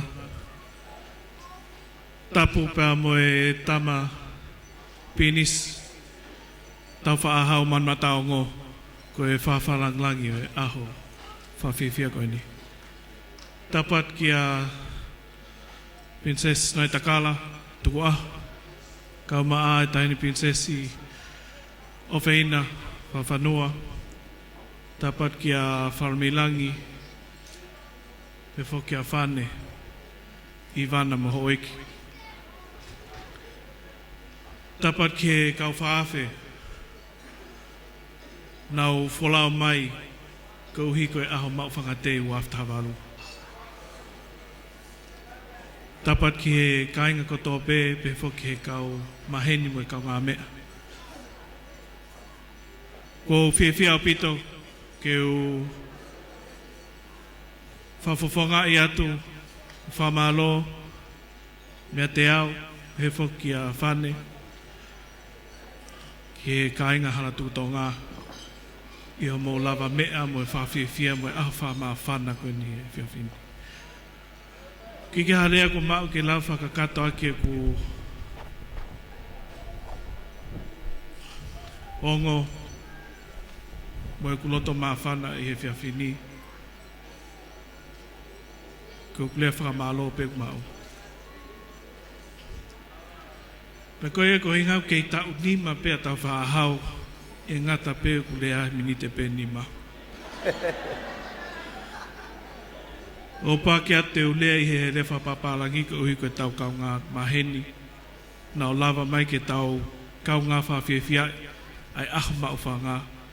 Pe whoke i kuna ai ako koe nai whai kei whainga, whataha pia mō whane.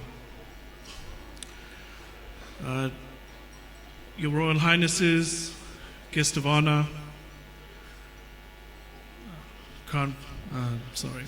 Prince Tau Whahauman Mataongo. On behalf of my wife, Fane, I would like to thank all of those English-speaking guests that have made time to join us this afternoon. I thank you for joining us. We're very blessed to have you with us this afternoon. Thank you for coming.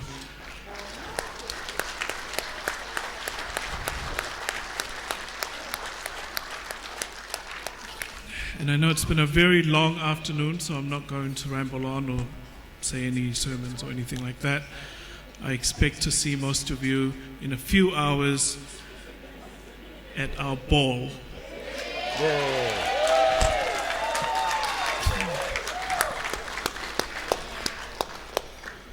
Whamalot ke komiti, whetuaho kula, malo ngā wele rei, whakakato e tau pokama au ni. Ko tal monuat ke toenga e tau pokama, pefo ke tau whono koe ni a pompongi. Malo, o whātu. O whātu. Ai a foi hip hip e tolu. Hip hipi! Tai bibi! Tai bibi!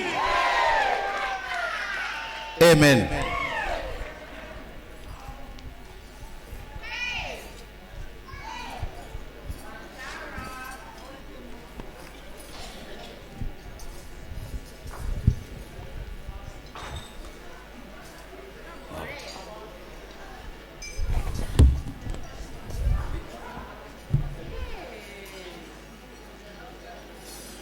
Holo pe mea e feituna. Ka taha whanga ki whai hatau rotu whawhetai e hakoen. Tau hiwa he ei koe ofa au koe moana o loto. Pea ngā lohe whoki ai tau ngāhi anga hia. Pea ufi ufi tau kovi kotoa pe. E ki ko e ofa au koe moana lolo ko pe anga lohi whokia i e kunga i anga ia e a kua ofi ofi e kuko kotoa kotoa pe e kuko vi kotoa pe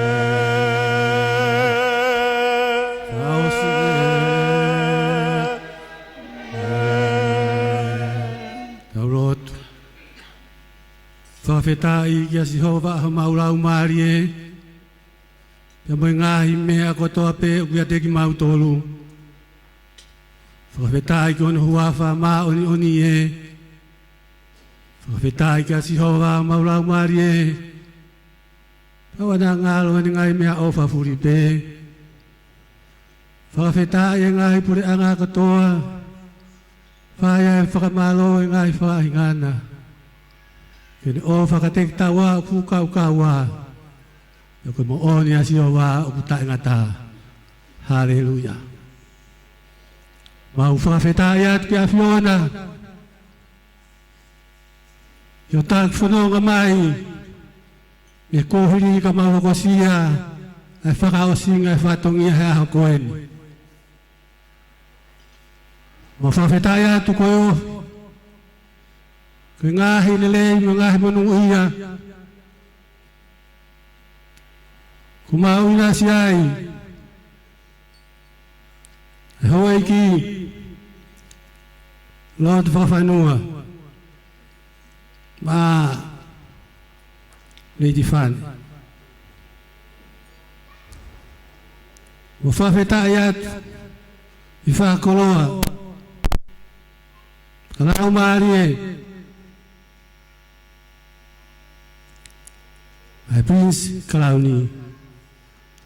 Tau whahau. At makaman matao ngotu aho. Kapege Princess Kalauni. Sinai takala. Tuaho. Kapehe ka Princess Ofena Whawhanua. Ai whiwhangalo. Whakaola milang. Mawhawhetai atu ko ui ko loa e mama. Kia lot whawhanua ka peke. Ka umau whakatawange. Ki hange ko e kore na e whai Solomone. Ki a Fiona. O mai a e poto ke utaki aki hokakai. E tāpua ki a si hoa. Ai poto ke ilo e mea au hala mo e mea au totonu. Ke ilo e mea au koe mo e mea au kulele ke ilo e mama pe mo ilo. E i whamone more. Whamone uia mai. E whare o hamu e ofu. E whamone uia. Tahine ko whina. Ke mea aki holo he ngahai whatungia. Mai katoa ngai kai ngai hala tukutuma. E tāpe kina si whakala me langi ke monu ia si onu hala whanonga. E tāpe kina whanua lady whane. Kina tataki ai kakaya a Fiona, whakatatau ke whinangalo a Fiona. I ofa pe moe mo on pe moe totonu. Tua whakamare mo le neo ngona e Jai ngai whatongia e whanonga e whiohi a community. Peneo mau sias ke he. Peneo mau toka te ine ke he. Peneo mau whakakaukau ke he. Pea mau ngau e ke he. Kako mau taha pe i he tui ki a Jesu Christo. E ki oa neke whamau ki mau tonua kai me au tuha mo totonu. Kaki hanga whakatontonu pa whamau i aki mau tonu. Au whakamore mo arofa. Whai tāpe kina mai ai Executive Committee. Masi ngahi whamiri kotoa e community tonga. Mo e kāinga kotoa pēme, ngai tāpa kotoa pēo tonga ko mau inasi. I fia mo e maalare aho koe ni. Ko e mau kore ia. Ka mo e mau whaam. Ki kau mai a Fiona. Ia no tatake community koe. Koe ke ngāra ngai kautore ke reka, me whahinga ko koe ke naurawa mahi a koe ni. Koe kau whai matea ki se ngawe a community tonga. Ki whakau i maulotu ka te ki nautolu a nonga mafia maari. E ki tāri ai lotu mo e mau kore whai. Tunga he tukutupe ku whai. Mau kore ni a Sisu Christ. Ia koe nonga au tua mau he tata atamai kotoa pe.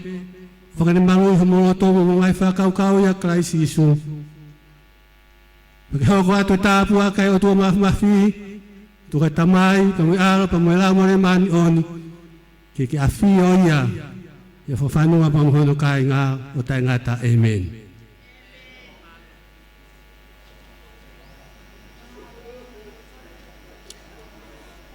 Whamalo whokia ki mampaya, whai e tau lotuku. O te pēr ki whamalo no pehene. Ki he hoa ki ka maa ki tamasi whaafalang langi. And a kei patient or be with us until the end of our program. Ko tui pe ku tau monoia. Mai aho ene kulang lelei ai tamasi o i fu taimi lahi pe mo tau tolu o lava e tau pol kalama. O te whamalo ki mo tolu kotoa pe mo lava mai, mo mantui e tau polo anai. Kamata he fitu, ai fitu pe ki he tahaua. Panga pe wanoa, panga wangeau ke te pire ka pau whema. Fitu taki mai ka te au, pe ka peri. Mai ko kore te peke mo katak, mea ki olonga, o kore anga tuema, kolo. Ke le whai e whaswa whanua, kai mea te Hawaii ki malo, leo malang kau tatawa.